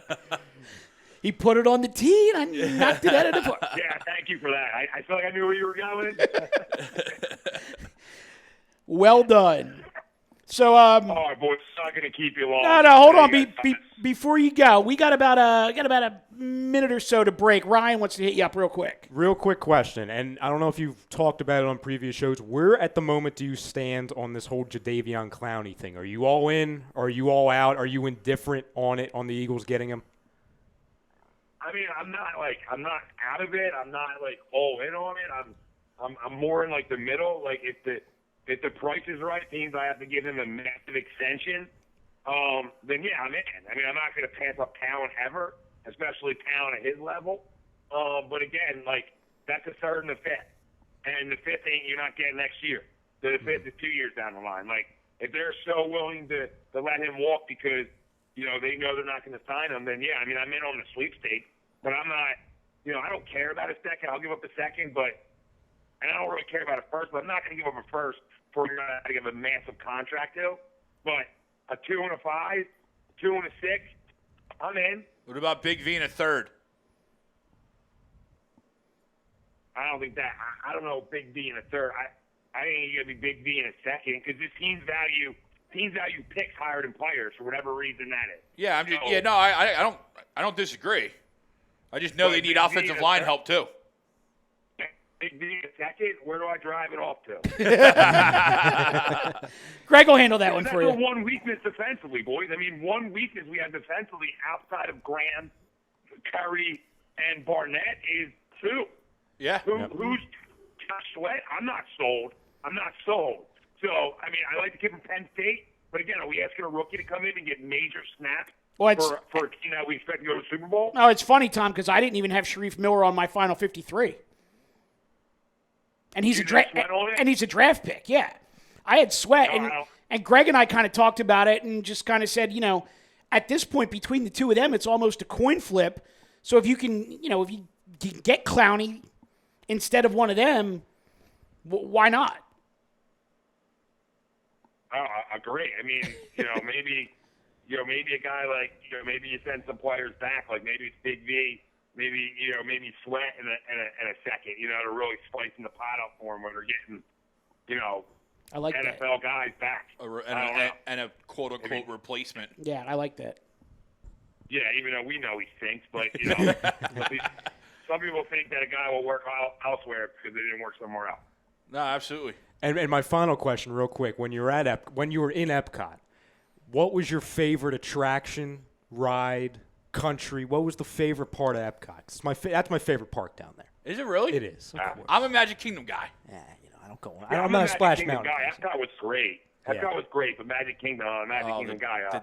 My favorite. The cap or try. Sorry. No, you're good. My favorite place was probably. My favorite country was probably Italy. Yes. Just because of the pizza. Yes. So you went to the same restaurant I did. Frozen drink. Say that again, Tommy. It was like kind of frozen drink I got. It was like wine in it. It was just ridiculously good. So that was good. My favorite. What was the other one? My favorite attraction, like ride-wise. Yeah. Please tell me you went on Soaring. Which one would that be? So I guess you didn't go on. I'm a name guy. So which one was that? It's right at the beginning of the park. It's the one where it looks like you're flying. It's like a projector. It's like an IMAX theater, but it's like a virtual reality thing. It's incredible. Oh, like Space One? No. Oh, no, I don't go. No, I don't touch that one. Like you're going into space? No. Like no, it's like you're going like past the pyramids and the Amazon and the Nile, and you're going through New York. It's like you're a paraglider almost. Maybe I didn't see that one. Tom's like paragliding. Yeah. Forget about that. Yeah, I guess I missed that one. Not a surprise. There's one alcohol. It's all good, brother. So, when are you back on the air again? Are you back Sunday for Agree to Disagree? No, I'm not back Sunday, but I'll be back with you guys next week. Okay, fantastic. For you, not Greg. Yeah. Trading places. Tag, you're it. I don't know. I like this chair. It's comfortable. I got into a rhythm here. I don't know if you saw my chair. I said, Mike, get your ass out of my seat. Why do you think I didn't read that? Listen, hey. Comment gate. Have fun. Be safe travels, and we'll see you next week, brother. All right, boys. I'll talk to you later. Deuces. Later. All right. Tom Arnone, the man chiming in from Florida. And, boys, I know we're a tad bit late, but want to give a quick shout-out before we go. One of the guys who's been chiming in with some comments pretty much all night, friend of mine, John Kitchen. I've mentioned him in here a couple times. He's a professional cornhole player. Oh, yeah. Was trying to get him to come in and chat with us a little bit before the Nationals a couple of weeks ago. Right. Mm-hmm. Huge Phillies fan, huge Birds fan from Deptford, New Jersey. And Kitch actually won the American Cornhole League Devour Pizza Man of the Year tournament. Ooh. First guy from the Mid-Atlantic or Northeast area to get that done. Took out one of the best players in cornhole in the finals and was, ESPN wants to call him the Cinderella of the tournament. I will say this. He had the hardest road, and he was probably the biggest underdog. But if you've ever played with him or against him, you know that he was not the Cinderella story. Yeah. And he threw out the Hungry Dogs Run Faster line, which is awesome. Well done. And I said, listen, he was the hometown guy. This shit doesn't happen anymore. You don't come into Philly and take a title from us. So, Kitch, awesome job, brother. Way to keep that title here instead of letting somebody take it down south. Any relation to Freddie? No, it's Kitchen, not Kitchen. Oh, I thought the same thing. I was like, let's go. Can we get to Cleveland? Let's go. But now, Kitch is congrats, brother. Kitch is an awesome guy. He got $10,000 and free pizza for a year from Devour Foods. That might be better than $10,000. And I'll say this: the folks from Devour were walking around a tournament with free samples. Some damn good pie. Yeah, I ain't like gonna lie. the frozen stuff. Oh yeah, Yeah. This was good stuff. I'm in. I like those frozen pies. If you get the right ones, and I haven't had a Devour yet, so I'm not going to say them. You know what I mean? But Yeah. you get the right ones. They're just as good as. Nah, maybe not, but for what you're doing, yeah. So I know we got to get to a break here, boys, but tonight's show, as always, brought to you by Gibson Mayer LLC, our certified public accountants. Make them yours. Oh, well done, I've gentlemen. waited so long to I don't say usually get that. to do it either. I'm never Wait, here. I don't get to do it. Let's do it again. Yes. Brought to you by Gibson Mayer LLC, our certified public accountants. Make them yours. Find them on the web at gibsonmayer.com. Also, Specialized Physical Therapy, Dr. Paul Vidal. You can find him on the web, specializedphysicaltherapy.com. Coming back with some Phil's talk, a little MMA. We'll give you a live reaction. 8th and 9th inning here. Phil's up 4-2 in the bottom of the 8th. And stick around. If you're on the gram, on the book, or on the gram, on Twitter, any of them other platforms, jump over to the tube, come over to the book. Yeah. Second half coming up.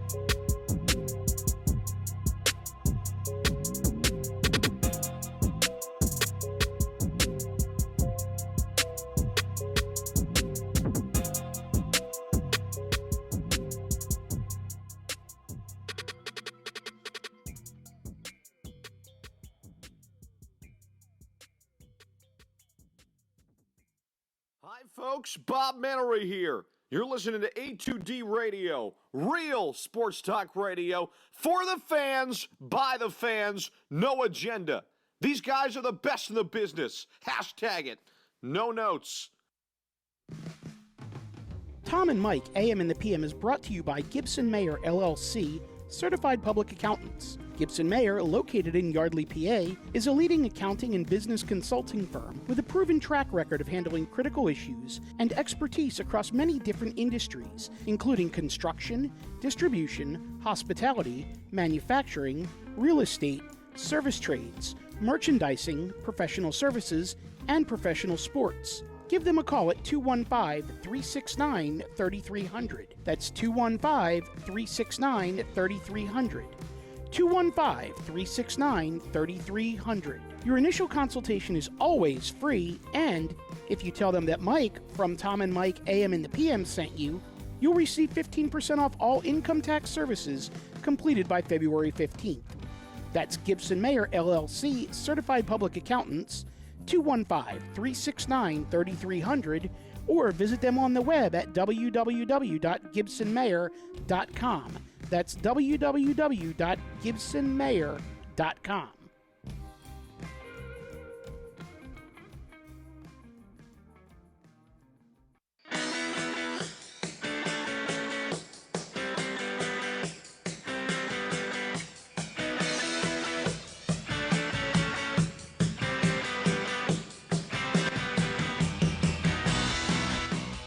Hey, do you need to get your skills in shape? Then contact the Scanzano Sports Center, located at 5 Carnegie Plaza in Cherry Hill, New Jersey. You can give them a call at 856-889-3434 or visit them on the web at www.scanzanosports.com. John Scanzano offers individual, semi-private, and team training lessons in hitting, pitching, catching, outfield, along with turf rentals. The Scanzano Sports Center is equipped with a 31,000 square foot indoor facility, 4 batting cages, and a 4,000 square foot strengthening and conditioning room. So what are you waiting for? Contact the Scanzano Sports Center today.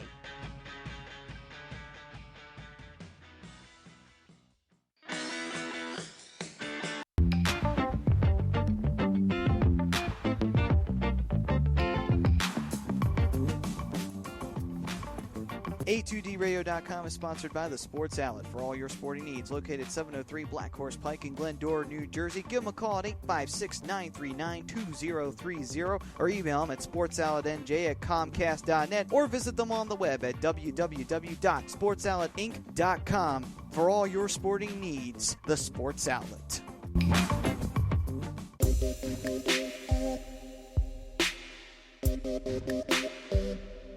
Tom Arnone, Big Mikey Smalls, Tom, Mike, AM, in the PM, only on A2DRadio.com.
Hi, folks. Bob Mannery here. You're listening to A2D Radio, real sports talk radio for the fans, by the fans, no agenda. These guys are the best in the business. Hashtag it. No notes.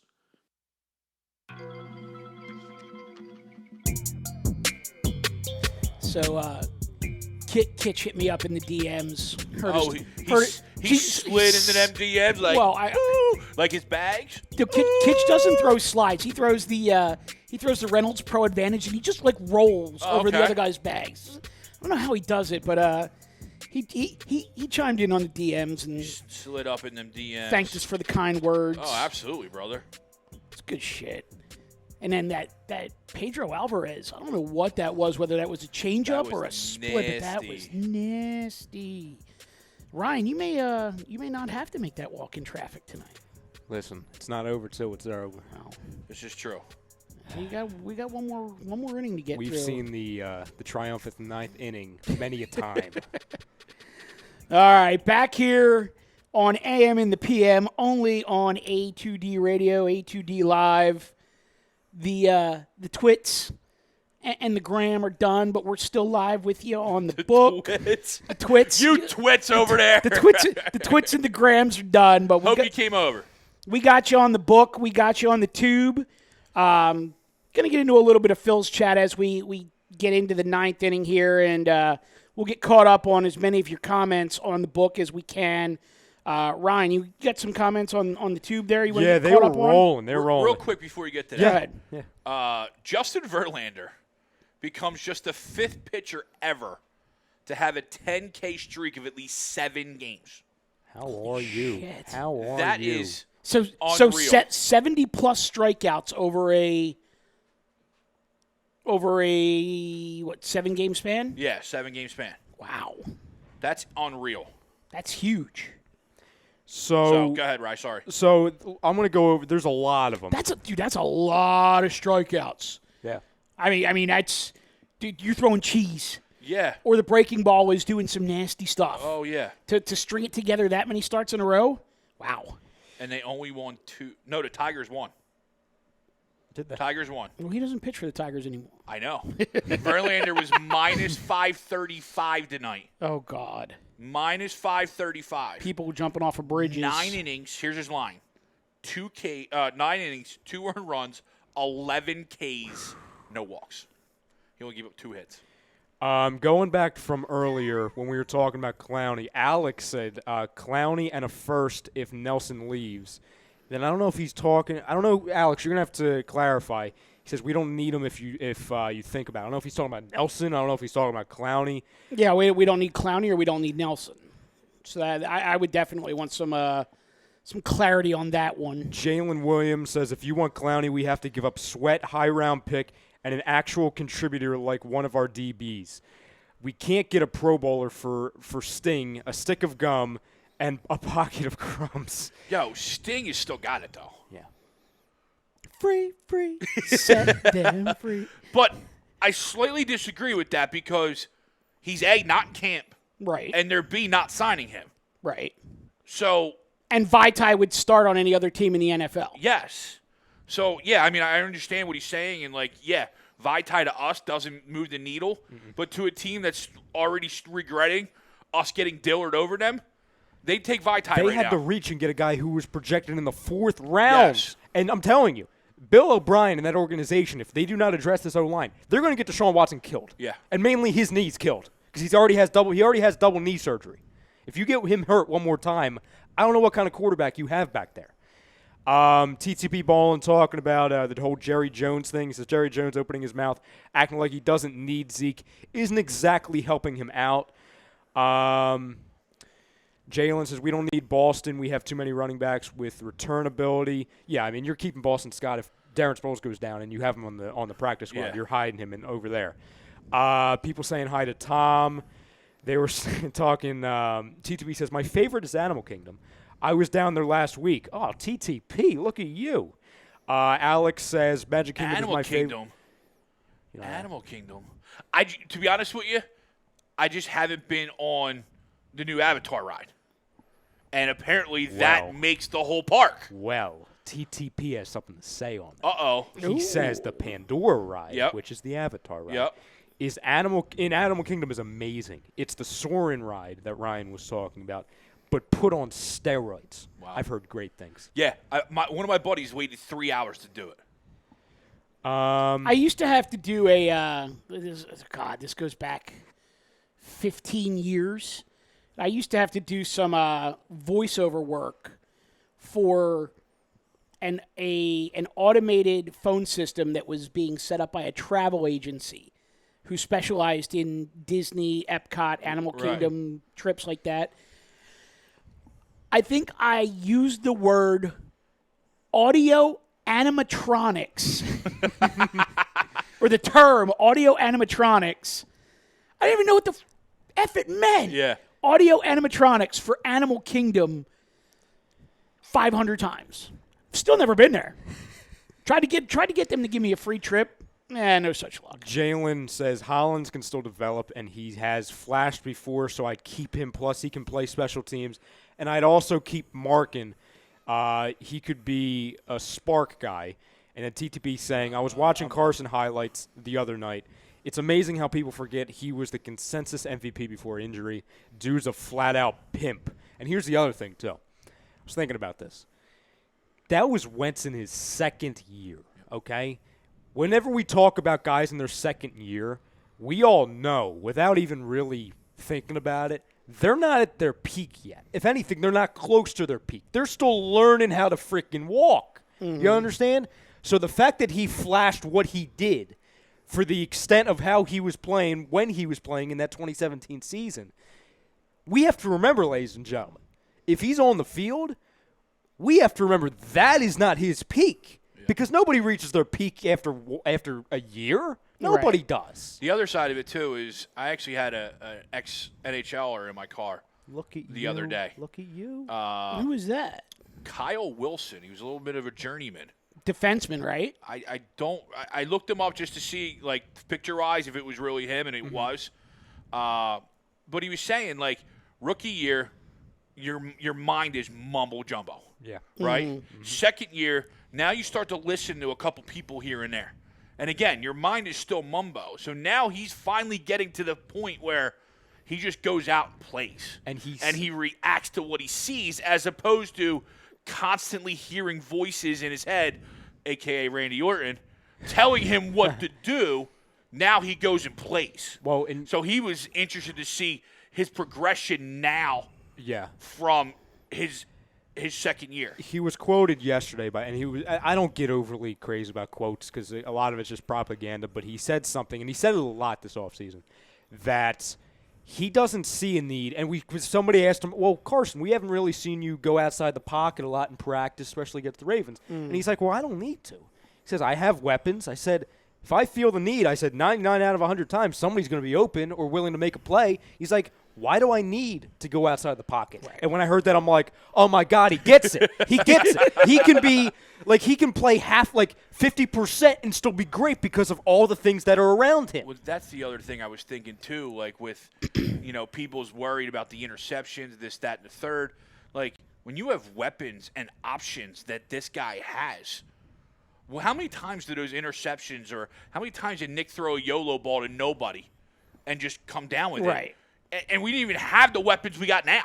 And like I remember talking a lot about it, especially last year after he went down again. That and tell me if you guys think I'm reaching or if you agree or disagree on this. That what happened to him in 2016, the mindset, the way that team was structured, where he had to be a hero, not only because you had Dorial Green Beckham, and then you had like a Ryan Matthews who couldn't hang on to the freaking ball, and then Lane Johnson was out, and the offensive line sucked.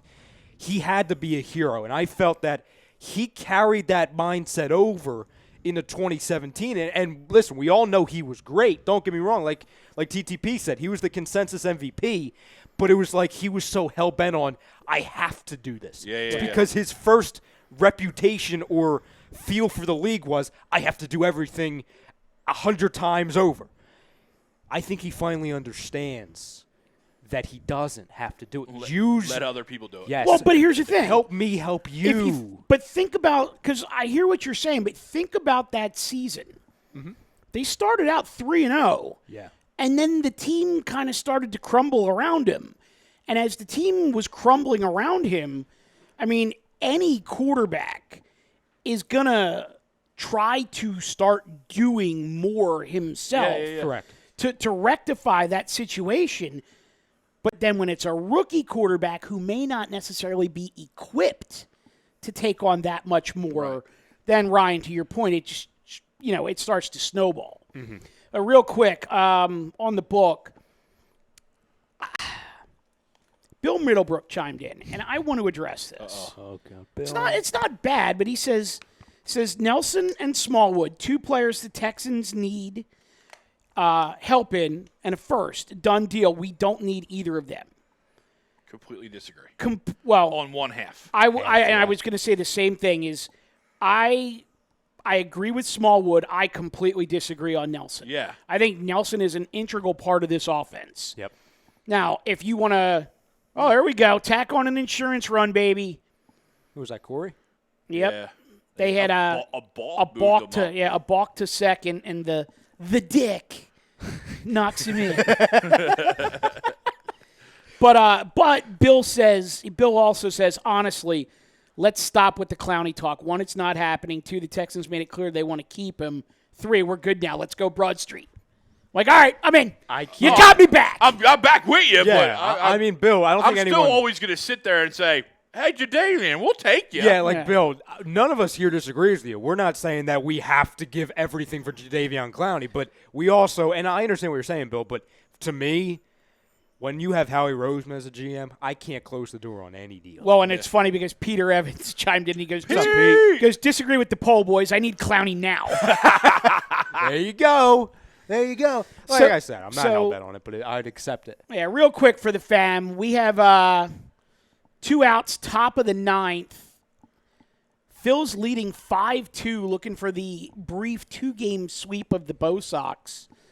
And, boys, and Robbie, feel free to chime in on this as well if you want. I mean, are the Red Sox done? And if the Phils get out of there with 2 wins, is that just the final nail in the coffin, or? I think the Red Sox were done when the Yankees swept them. That's kind of what I was thinking. But yeah, I mean, if you can't beat Drew Smiley, I mean, Aaron Nola is another beast, especially right now, right? Mm. So I'm not going to sit there and say, and they gave us the game last night. Oh, yeah. You know, Bogarts leads off with a double in the 9th, runs on an idiotic play to Segura, and then the double play to end the game, which Ryan said he heard me screaming in the house. So I'll set the scene. So Mets with a big win, though. Tonight? Yes, sir. Yeah. We're just getting done literally 2 seconds after we wrap up Birds of the Feather last night. It was a later night on there. So we close out. I take off my headset, and I hear Greg upstairs goes, wow! Wow. And I'm thinking, like, we don't have the TV on. So I'm thinking, like, I don't know where the game there was. Power failure last night. The heat was getting, so we were without AC, and it was, we were pulling through. It's a good thing you didn't tell me this, because I'd have been like, no AC, no show tonight. Oh, no. I fixed it. So I'm thinking, Bryce walk off again, because Greg and I were here when he had the phenomenal moment last Thursday. Yeah. And then I read on Twitter what happened. I'm like, I understand that reaction now. It's like, how did we get it? And everyone was on Twitter was like, how did we win that game? Yeah. How did we do that? But, like, to not beat Smiley. Tell earlier this year or last year or whatever, where you'd have, a base running blunder. What happened last week? Well, yeah. You know what I mean? Like, that's the type of stuff that happened in the series against, who San Diego? San Diego. You know what I mean? Like, that stupid stuff is what happens to us as soon as we hit 4 wins in a row. Yeah. Because, God forbid, we go to 5. Yeah. Or 6. Or 7. I was legitimately, as they swept the Cubs, legitimately just cracking up, thinking to myself, well, Greg and I sat there and just rattled off series after series after series. That not only did we not think they would sweep, we didn't think they'd win the series. So that just goes to how bad the Cubs are. Yeah, so they're dreadful. Did you see their home and road splits? It's unreal. I don't know. It's almost obscene for a team that's borderline playoff. Yeah. If they get into the playoffs, because my preseason World Series predictions was Cubs-Yankees. Wow. So, how are you? That looks like a wonderful series. Vinny Vasquez on Friday, Zach Eflin Saturday, and Aaron Nola versus our wonderful TBD, who's going to just no-hit us. And he'll look like an ace. He's going to look like an ace against Nola. Wouldn't it be crazy if TBD for Miami was you-know-who? Sixto? Oh, don't do this to me. It would prove me wrong. I'm throwing it out there right now. It would prove you're putting it in the universe. It's happening. So I want to ask you guys. I have 2 big it's questions. happening. I have 2 big questions for you. The one revolves around the news. We're not surprised about it. We knew it was coming. Revolving Robertson. Okay, obviously gone for this year. Looks like he's gone for all of next year. Oh yeah. So the entirety, his tenure here as a Philly is going to be on the IL. 6 2/3 innings. Yes, for all of that. So my question is. Oh, hold on a second. 6 2/3 and all of them inning. suck. I want to put you in the Wayback Machine for a second, though, because that would be 4 1/3 more innings that Danny Tartabull played in a Phillies uniform. They threw an old scorecard up there. I forgot Ron Gant played for the Phillies. Did you really? Yeah. Just because it was just in those years where like they were horrendous. They were horrible. Yeah. I'll ask you a question. All right. Go ahead. Can you name a worse signing by the Phillies since 2010? Since 2010. Yes. Does Andrew Bynum count? No, Phillies. I know. Because when we say no, my second question was going to be, okay, for all Philadelphia. Well, all right, but here's the thing. I almost feel like Tommy Hunter and Pat Neshek, like I feel like you could throw all three of them into a hopper. Now, I think it was $66 million. Yeah. They spent on those three. Right. And you never got a year out of both any of them. Right. Like I just feel like they knew they were going to cut corners on the bullpen. So they went with experience instead of, was it Betts? I guess Betts and Bogart's coming up now. I was talking about this the other day, right? Mm-hmm. Actually, I was out to me and one of the kids that's going away to college, one of our baseball kids going away to college. We went and had like a late lunch the other day. And we were talking about like Trouty and how Trouty's just literally the GOAT, right? Yeah. And how everyone wanted to make Mookie Betts out last year to be as good as Trouty. Not even close. And I'm not saying Mookie is Betts is great, but he's not even close. Betts is great, but look at this year. This year is what makes Mike Trout flat out the best player in baseball, maybe ever. Because Mike Trout just sustains it year after year on a trash team. So it's such a shame because no one gets a chance to see him. See the stat on him today? No. So he leads the American League in home runs, intentional walks, and hit by pitch. No, they said it's been like 50 years since the same player led the league in walks and hit by pitch, or intentional walks and hit by pitch in the same year. But Mookie's not having a down year. Big cutter there from Hector. Yeah. Ground out by Betts to third, and now we got two down. We're one out away. Like, you want to give Betts the MVP last year for having a great year? Yeah. I'm good with it, right? Yeah. And did he win it? I forget. Or did they give it to Trout? I don't think they gave it to Trout. I thought he did. Robbie, do you know off the top of your head, did Betts win MVP last year? I thought he did too. So, yeah, you want to give him that, I'm fine. Right. But don't sit there and, these pundits and his national media and try and hype him up because he plays for the Boston Red Sox versus a guy you never see, but he's just Mr. Consistency. Well, you know why they do that, too. It's because Trout has been the best player in baseball for so long now, and it has not been a question. It comes up when an analyst out there tries to be that guy that tries to get the ball rolling, to have a candidate. Yeah. And listen, like you said, nobody here is saying that Betts is not good or he's not great. He's great. But Trout is all world. He's all universe. Like, he couldn't sustain 2 years. It was Betts. Betts. Yeah, thanks, Robbie. Thanks, buddy. You know what the problem is with Trouty? And everybody does. He plays on the West Coast. Yeah. Nobody can see him. Nobody sees him. Yeah. The other question I had, what was this? Good at bat, Devers. We got him. That's a great at bat. Ball game and a sweep. Good job, Hector. That's a great at bat out of you, Devers.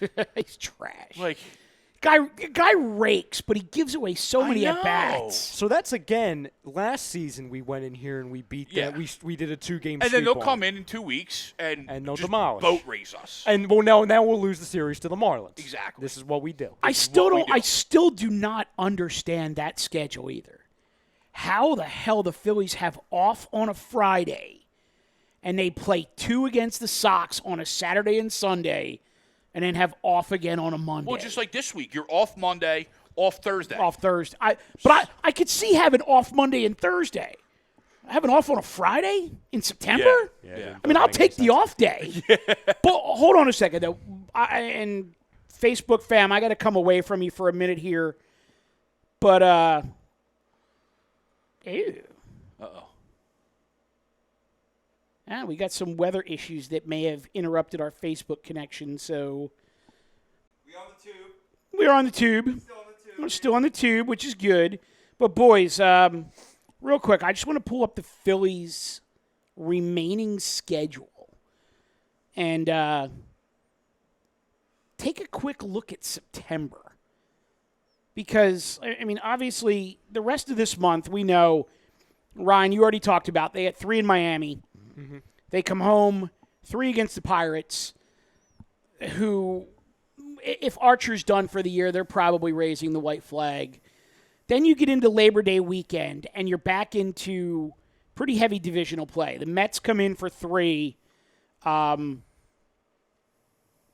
through Labor Day weekend, and then you hit September 2nd.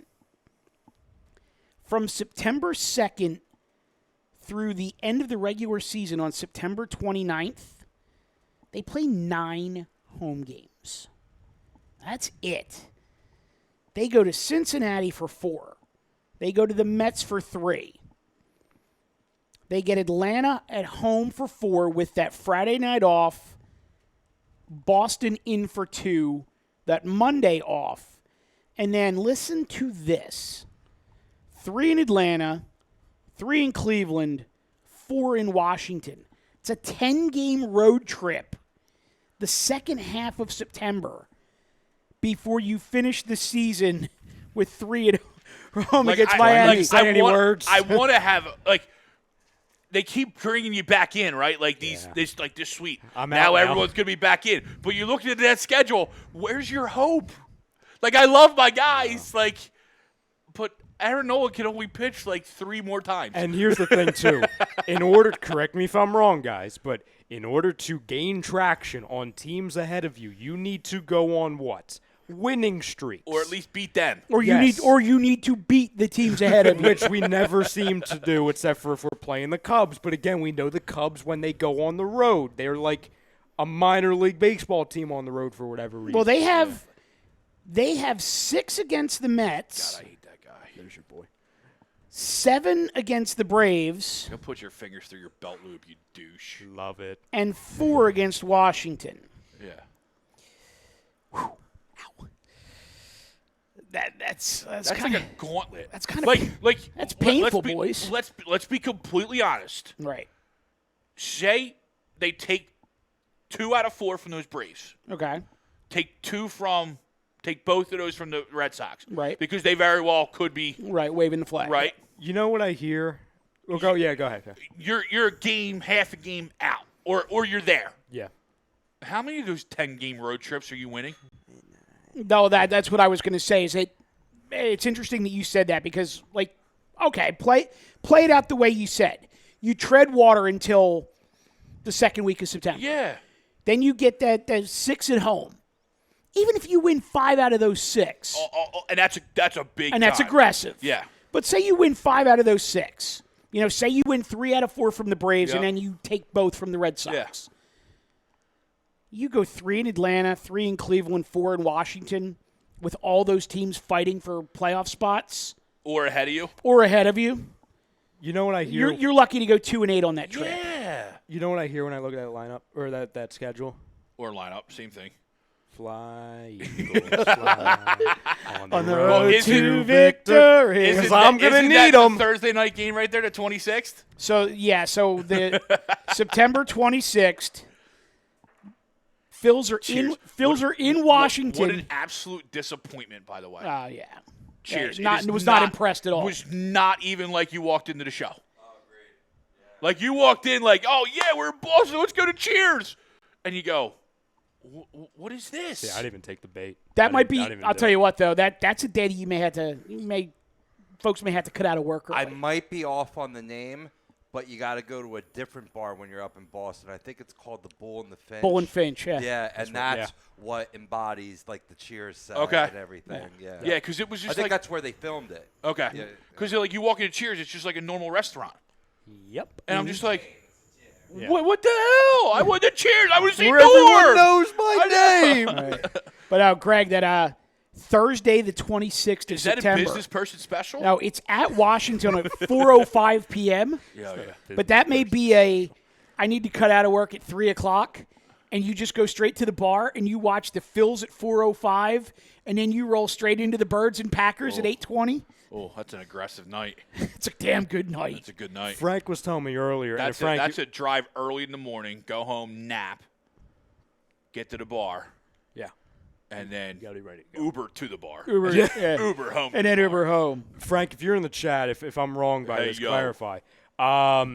Frank was telling me that for one of the Eagles games that they had scheduled, like in our schedule, the NFL, I think it was in the stretch where we played 3 straight away games. Okay. The NFL apparently had accounted for the Phillies being in the playoffs. Yeah, Mike has brought this up before. Yeah. So they purposefully put us on the road. Because it's 3 away games and 3 home games. So really, at the end of the day, it doesn't matter because it's 3-3. It evens itself out. But instead of it being it would have been chopped up a little bit. Well, I actually think even though you don't ever really want to play 3 straight on the road, you come off of that stretch, you play a home game, and you get a bye, and then you get 2 more home games, so you technically don't travel for a month. And those 2 home games coming off of the bye are Patriots and Seahawks. I just wish the NFL with these Thursday night games would start them in week 4, like they used to. Yes. And give the team coming off the bye the Thursday night game. Yeah. No, I agree with that. And just make it easy because, you're always going to sit there and sorry, Ray. I was going to say. I thought I was underneath it. Is there a decapitation? You're killing me. Literally. You got everyone always talking about player safety, and how the short week just kills these guys. Mm-hmm. But, why don't you come off a bye, give them the short week because you're already on the bye, and you already had the time off. Oh, wait, it probably makes too much sense. The second question I had for you guys, because you guys weren't on last week, correct? Correct. That is correct. So you guys haven't gotten to answer a chance. your first question, I can't name anybody worse than those. We never. Yeah, because I just can't. Since 2010, no. What about all Philly? Then we get into the Byron Maxwell, the Kiko Alonso. Yeah, but see, Kiko. When was Nnamdi Asomugha? 11. Ooh, 11. That would probably be it. Yeah. But see, Kiko, I don't think was bad. We just got him at the wrong time. He was just hurt coming off an ACL, and we gave up on him. Could be. He's a monster when he's not taking off Joe Flacco's head. Ilya Brizgalov. See, I thought he was still good, though. For 8 years? He was a head case. Oh, no, I know. He's a freaking nutcase. No, but as soon as I saw the contract, I'm like, oh, this guy stinks. Humongous. Pope, I saw that. I was going to mention that. That's pretty awesome, brother. No, as soon as I didn't see Brizgalov play a day, but as soon as I saw the contract and the Flyers signed a goalie for 8 years, I'm like, oh, this guy's going to stink. Yeah, so, Ryan, I don't know if you caught this. Ric Flair threw out the first pitch. I saw a picture. The Astros game tonight. And the best part of it is Josh Reddick, huge wrestling fan, got to catch the first pitch from Ric Flair. Oh, how about that? Apparently, Reddick and Stone Cold Steve Austin are boys. Yeah. Which is pretty cool. He actually, when he got his World Series ring, did the Ric Flair Did he really? strut to go get his ring. That's awesome. Do we have in the video? Do we have a report on how the pitch was? Was it a good throw? That's kind of it. It is the nature boy. You got video over there? It was a 2-hopper to the plate, but it was.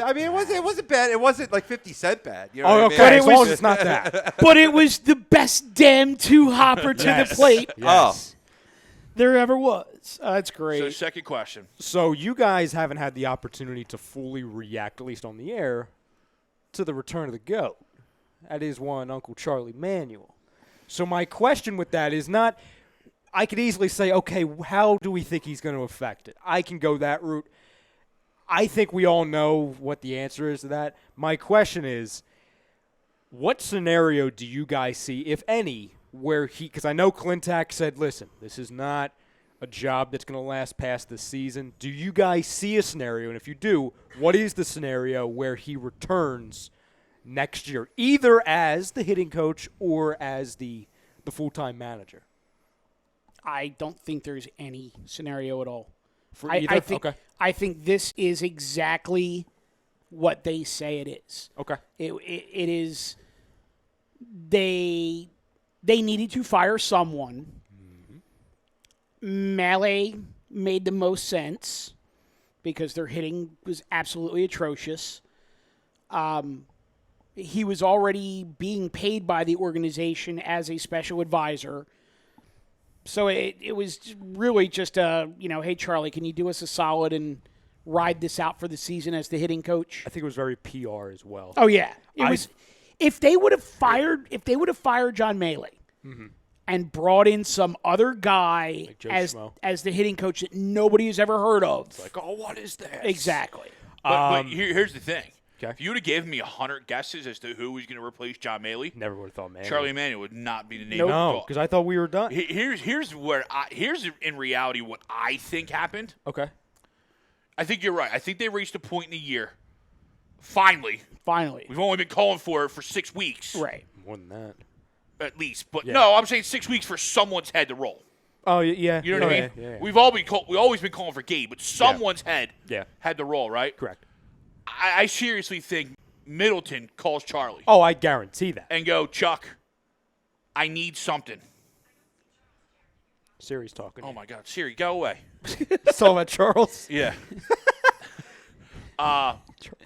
So you named your phone Chuck? No. I think it's when I said I see this scenario, she probably heard, hey, Siri. Oh. Siri's nuts. I just thought you renamed Siri as Chuck, No. she was answering you. That's a weird move. And I think The power move. And I think he might have said, do you want to manage? Oh. You think? Oh. And then like that. Charlie probably said, no, I don't want to manage at this point in my career. No, he said, well, son. Yeah. Son. No, son. Again, no, this son, is I don't- my scenario. This I is don't- how I wanted it to work out. I don't. It I don't, is hitting I, season. I don't need that kind of stress, son. And then he reluctantly takes, as you said, a handshake, this year only job as the hitting coach, which let's be real, with 40 games left, can't have much of an impact. Well, it's funny you say that, too, because you make this move with 60 games left, maybe you can make some impact. Yeah. So, look, Ryan, before you go there, let me ask you guys this. If this was a conversation between him and Middleton, do you think there's any chance that he is also reporting back to Middleton on whether or not Kapler really, truly is a competent manager? 100%. Absolutely. I think He he's is the mole. absolutely a rat. He's the mole. He's the mole. Yeah, he's the mole. there's no question. Kapler has been Like, compromised. again, you give me 100 guesses. Not that I care. No, listen. You give me 100 guesses, I don't pick Charlie. No. I would have thought And I McCannon. love him. I would have thought freaking McCannon You know what I mean? Like, before Charlie, him. as you joked, he's the GOAT. Yeah. But you're right. PR move to save face for when we fired him the first time, which, again, he fell on his sword. Why can't Kapler fall on the sword? Right. You know what I mean? And if you We all knew it wasn't Charlie, but he fell on that sword. in Charlie's opening remarks when he finally, because of course they couldn't have even fired and hired a guy on the correct day, we have to allow for a travel day when of course the guys are playing, so we're a day without a freaking hitting coach, but it doesn't matter anyway. Can't hit anyway. So a day later when Charlie finally arrived to Citizens Bank, he brought in his opening, I don't even call it press conference, he was talking to the media. And he was saying, and it was an all-time line. He's like, well, I feel like I owed it to them because over the last handful of years, they've been giving me free meals, free trips. I felt like I owed it to them to come back. And I'm like, that is very true, Charlie. We are a charity case. That is exactly. Free meals, free money. Well, this is it's funny because we always rip on the Flyers about being like the old boys club. Yeah. But how many times do the Phillies keep someone around as a quote-unquote special advisor? And that special advisor, if they work 30 days a year outside of spring training, because they all go to spring training. Yeah, that's like they what all they're get there that for. Florida vacation in the spring. But if they work 30 days a year outside of spring training, they're lucky. Oh, yeah. 100%. So Well, he was That's just why saying. they keep saying yes. Well, that Charlie also said, he's like, well, I've been just hanging at the house. I really wasn't doing anything. I'm like, I know, Charlie. Yeah, You're we like know, 75. Like, Yeah. I wouldn't expect. I don't want you to do anything. We can look at your hitters and know they're not doing anything either. Yeah. well, it's It's funny because that night that I told you that when I did the minor league circuit, yeah. and we're at the game in Lehigh Valley, and you have Johnny Alvarez, Larry Boa, Dickie Knowles, and one other scout sitting there watching Lehigh Valley play.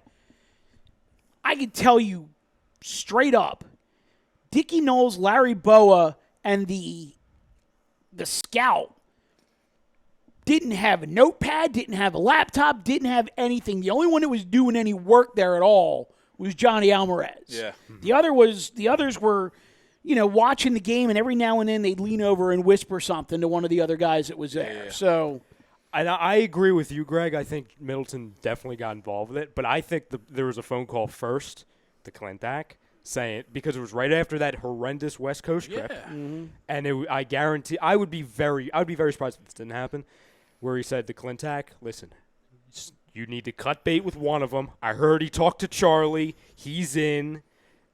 Something needs to happen. Because, as we know, not only from this past offseason, Middleton definitely pays attention, justifiably so, to the fan base. He's an owner that does that. He may not get involved in everyday operations with the actual team, but he always has a correct pulse of the fan base. Took him long enough. Well, yeah. It honestly would not surprise me one bit if he came out at the end of this year and basically said, if we don't make the playoffs next year, Kapler, Clintack, and McPhail are done. Well, and literally just held their feet to the fire. Throw this scenario out there, right? How frustrating would you be in this scenario? They get into the wild card. Mm-hmm. Whatever. Whether they win or lose, say they win. Okay. Nola beats Scherzer just for shits and giggles. Right? Okay. Go and get absolutely annihilated versus the Dodgers because Nola can't pitch in that series. Okay? Mm-hmm. Or he pitches one game. We might win one. Right. But then he's probably facing Walker Buehler, and, yeah, good luck with that one.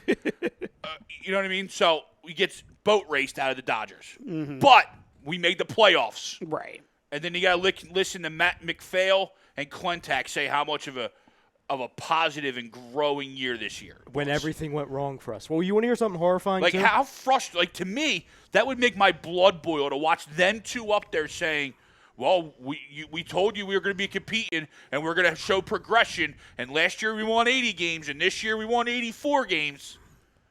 And we made the playoffs, so that's the next step.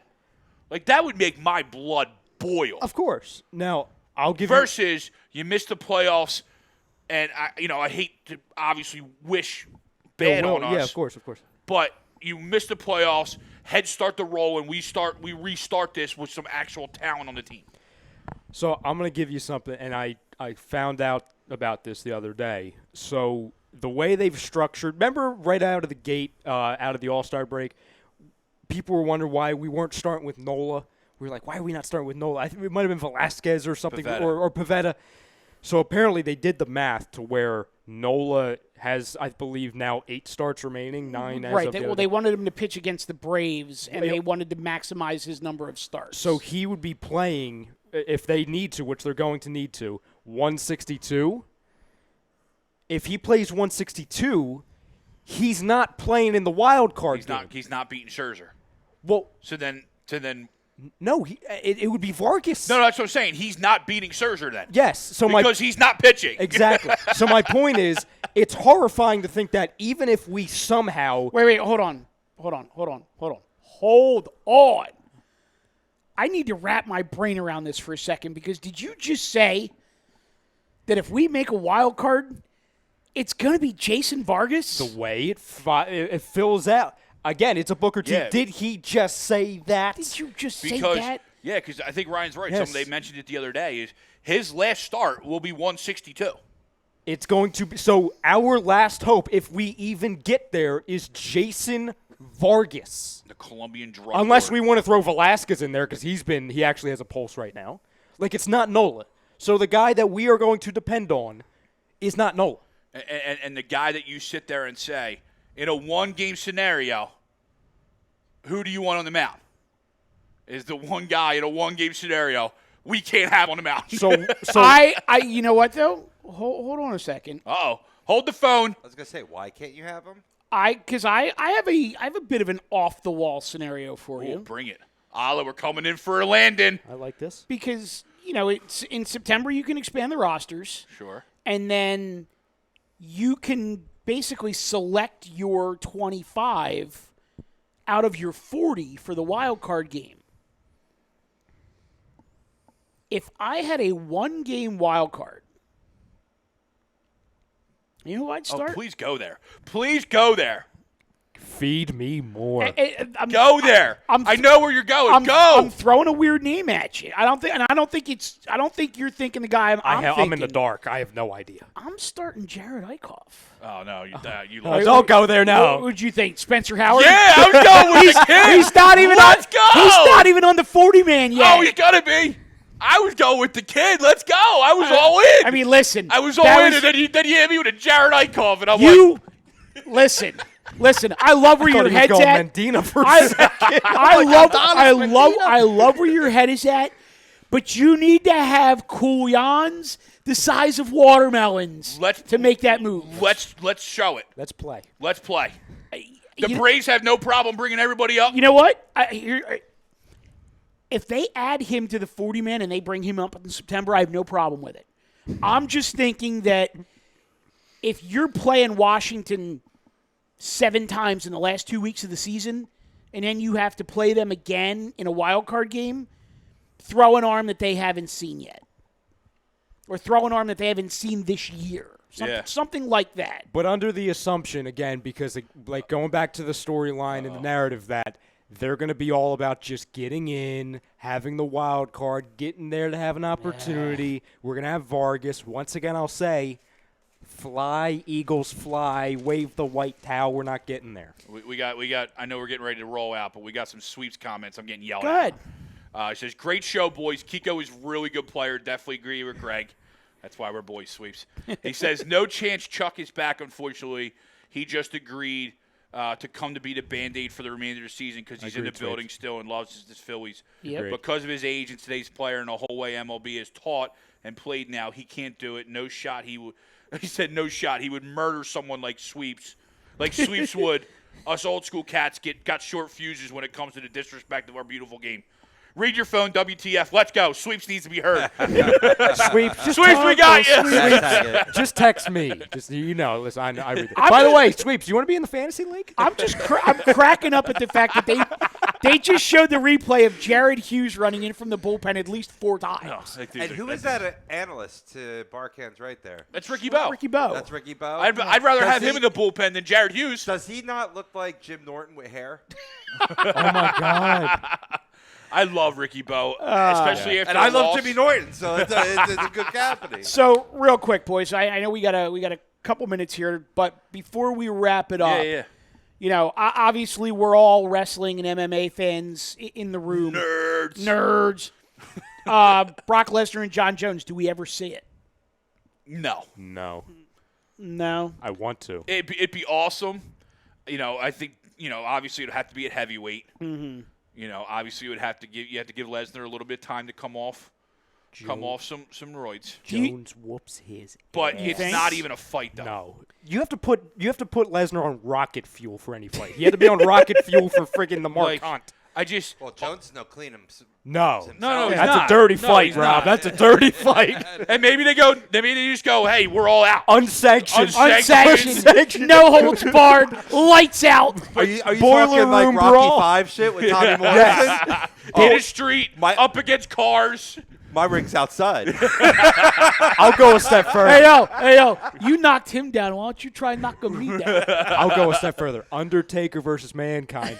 Boiler room brawl. Nice. There you go. No, in all seriousness, though, I would love to see that fight in an octagon with a UFC referee, with them just basically saying, "Look, we know none of these guys are going to pass a piss test, so we're not even going to do it. Let's just have these two guys go at it." Jones has. I just don't think Brock's ever been tested by USADA. You know what I mean? He's probably afraid he'll beat him up. Yeah. But the reality is Jones is too quick. Yeah. Oh, and he's too smart, too. And he's too long. Yeah. And he would just out there pick him apart. The only shot Lesnar would have to get him down, and he still can't grapple and be on the back with Jones. Well, that's what I was going to ask you guys was what happens, though, if Brock can actually get him on the mat and grapple with him. I think Jones's length, especially in his legs, keeps him off from your traditional lay and pray, ground and pound. Yeah. You know, No, and then, I can and see then that. he misses with a shot, and there you go into an R bar or a triangle. The only way Lesnar would win that, it would have to be via a decision, and it would have to be because, like we said, it would have to be because Lesnar just wears Jones out, and it's very close. I mean, you know, I'll quote the Santino Marella here. If you catch a Milan Miracle. The Cobra? No, I mean, Lesnar just catches him like Oh, yeah. just with a shot and, rings the bell on him so hard that he goes down and then just starts pounding on him and gets a stoppage. So like the DC Stipe thing from the first fight. I'm not saying that was fluky, but we would never have seen Stipe get knocked cold like that. And it's happened before. Yeah. You know what I mean? That Conor Aldo, that was that fight that everyone wanted to see. And all of a sudden, all those chins just broke. By the way, that fight is apparently being rumored. Apparently, if Conor Aldo too, if Conor ever comes back, that's apparently going to be the fight. I was just hearing that he's ready for Diaz 3. Well, Sweep says unless it comes down to 162, Phillies could skip Nola, so he could throw a wild card game. That's what I was thinking. Yeah. But I think it's good. But unfortunately for the Phillies, with that schedule, it's going to come down to 162. And I think that's why they did the thing with the All-Star break, because they knew that. But what would be sick is if you could get Lesnar Jones, DC Stipe 3, Diaz McGregor 3, and if Khabib runs his mouth enough and gets GSP out of retirement. All on the same card? And you get Khabib, GSP, all on the same card. You DraftKings would blow up. Oh, my God. Everywhere would blow up. Yeah, true. But you could run that in Jerry World and sell 60,000 tickets. Oh, my God, yeah. Easily. Oh, yeah. Easy. But Dana is a cash whore. Yeah. There's no shot that fight is anywhere else but T-Mobile Arena in Vegas. Yeah. But you're absolutely right. Or Madison Square. Hold on. Hold on. I know what he's doing. T-Mobile Arena in Vegas, or how long until that football stadium in Las Vegas is done? Yep. So does Dana bide enough time for that stadium to be done, and maybe the inaugural event in that stadium isn't a football game? It's a monster pay-per-view. It's a monster card. UFC pay-per-view, which is fine because GSP is going to need time to train, especially for a guy like Khabib. Mm-hmm. Brock's going to need time to cycle out whatever he's on. Right. And then you're going to have the build-up of Conor and Diaz 3. And I'll Plus tell you what. He never finished his suspension too. So that's true. Yeah. He's still on the clock. As a WWE fan, selfishly, I don't want Brock to go back because I've actually liked this last run better than I think I've liked anything from him in since he's been back 6, 7, 8 years. Yeah. Speaking of that, do you see DC making a jump? No. He'll go into commentary for UFC. Yeah. When Joe Rogan's he's sliding out a little bit. I don't think he's going to have many more years left, to be honest, because he really wants to just chill. He said that a lot on his weed. Yeah, I mean, and he's earned it. But he's talked about it on his podcast a lot. I think DC is going to fill in for Joe. Yeah. I just know there's a lot of money out there. Right. I want Diaz versus Khabib, by the way. I mean, I don't even know if they'll get to a fight because the Diaz brothers versus the friggin' Russians. I mean, I don't know. That might be a war. I just need to know who comes out of Abu Dhabi, because you're gonna have the Russian mob and you're gonna have the Irish mob. And Conor's getting revenge because Conor's already said I'm sitting ringside, and Khabib has already said, first of all, my attention is on Dustin, but don't you forget that this is Abu Dhabi. My people can travel here.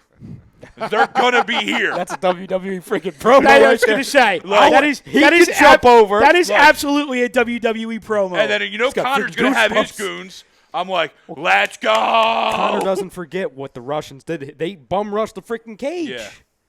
There's gonna be like an all-out war outside of the cage. There's one group of people that I will never F with, and that's the Russians. No, they're just a different breed of people.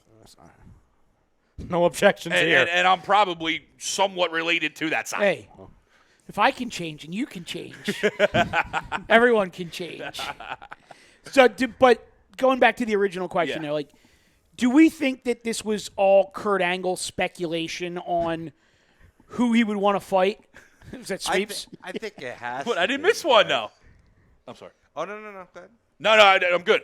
I was going to say, in terms of Kurt Angle feeling this, absolutely. So you don't think this is actually anything that came from Brock at all? You think this was all Kurt Angle? Yeah, I think it was just they were talking hypotheticals because I listened to the whole thing, and Kurt's talking about Lesnar like 8 years ago, 10 years ago, where I'm not about to say he's not still a good athlete, but he's too long in the tooth at this point to competitively fight, and he knows that. That's why he was holding out for big money from Vince, and he got it, and that's why he was like with the veil of I'm going back to UFC. Oh no, you showed me the money. Okay, I don't have to do that. Well, that was like, and I think kind of when DC lost, that kind of ruined any chance of Brock coming back. Right. Because if DC beats That would've Stipe been a again, fight.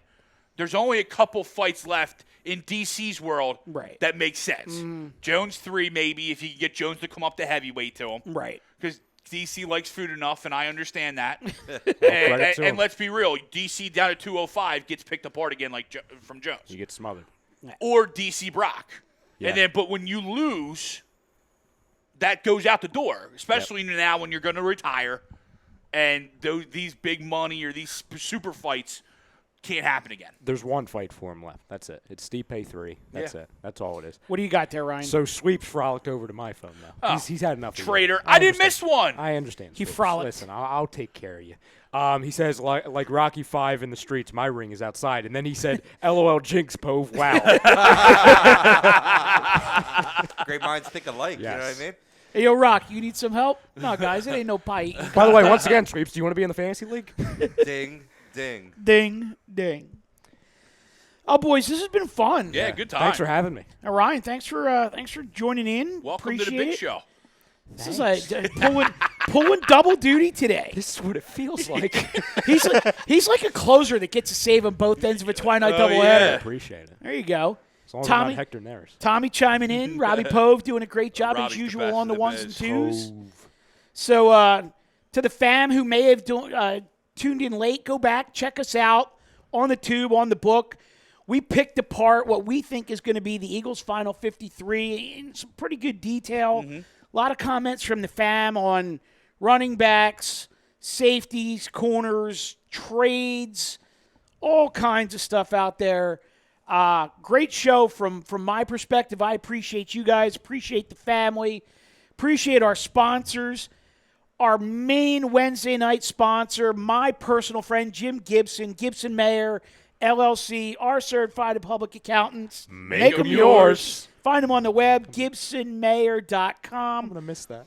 Also, Do that again. That was good. One more for me. For the road. one more for the road. Yeah. Gibson Mayer, LLC, our certified public accountants. Make 'em yours. gibsonmayer.com. Dr. Paul Vidal, Specialized Physical Therapy. Find them on the web, specializedphysicaltherapy.com.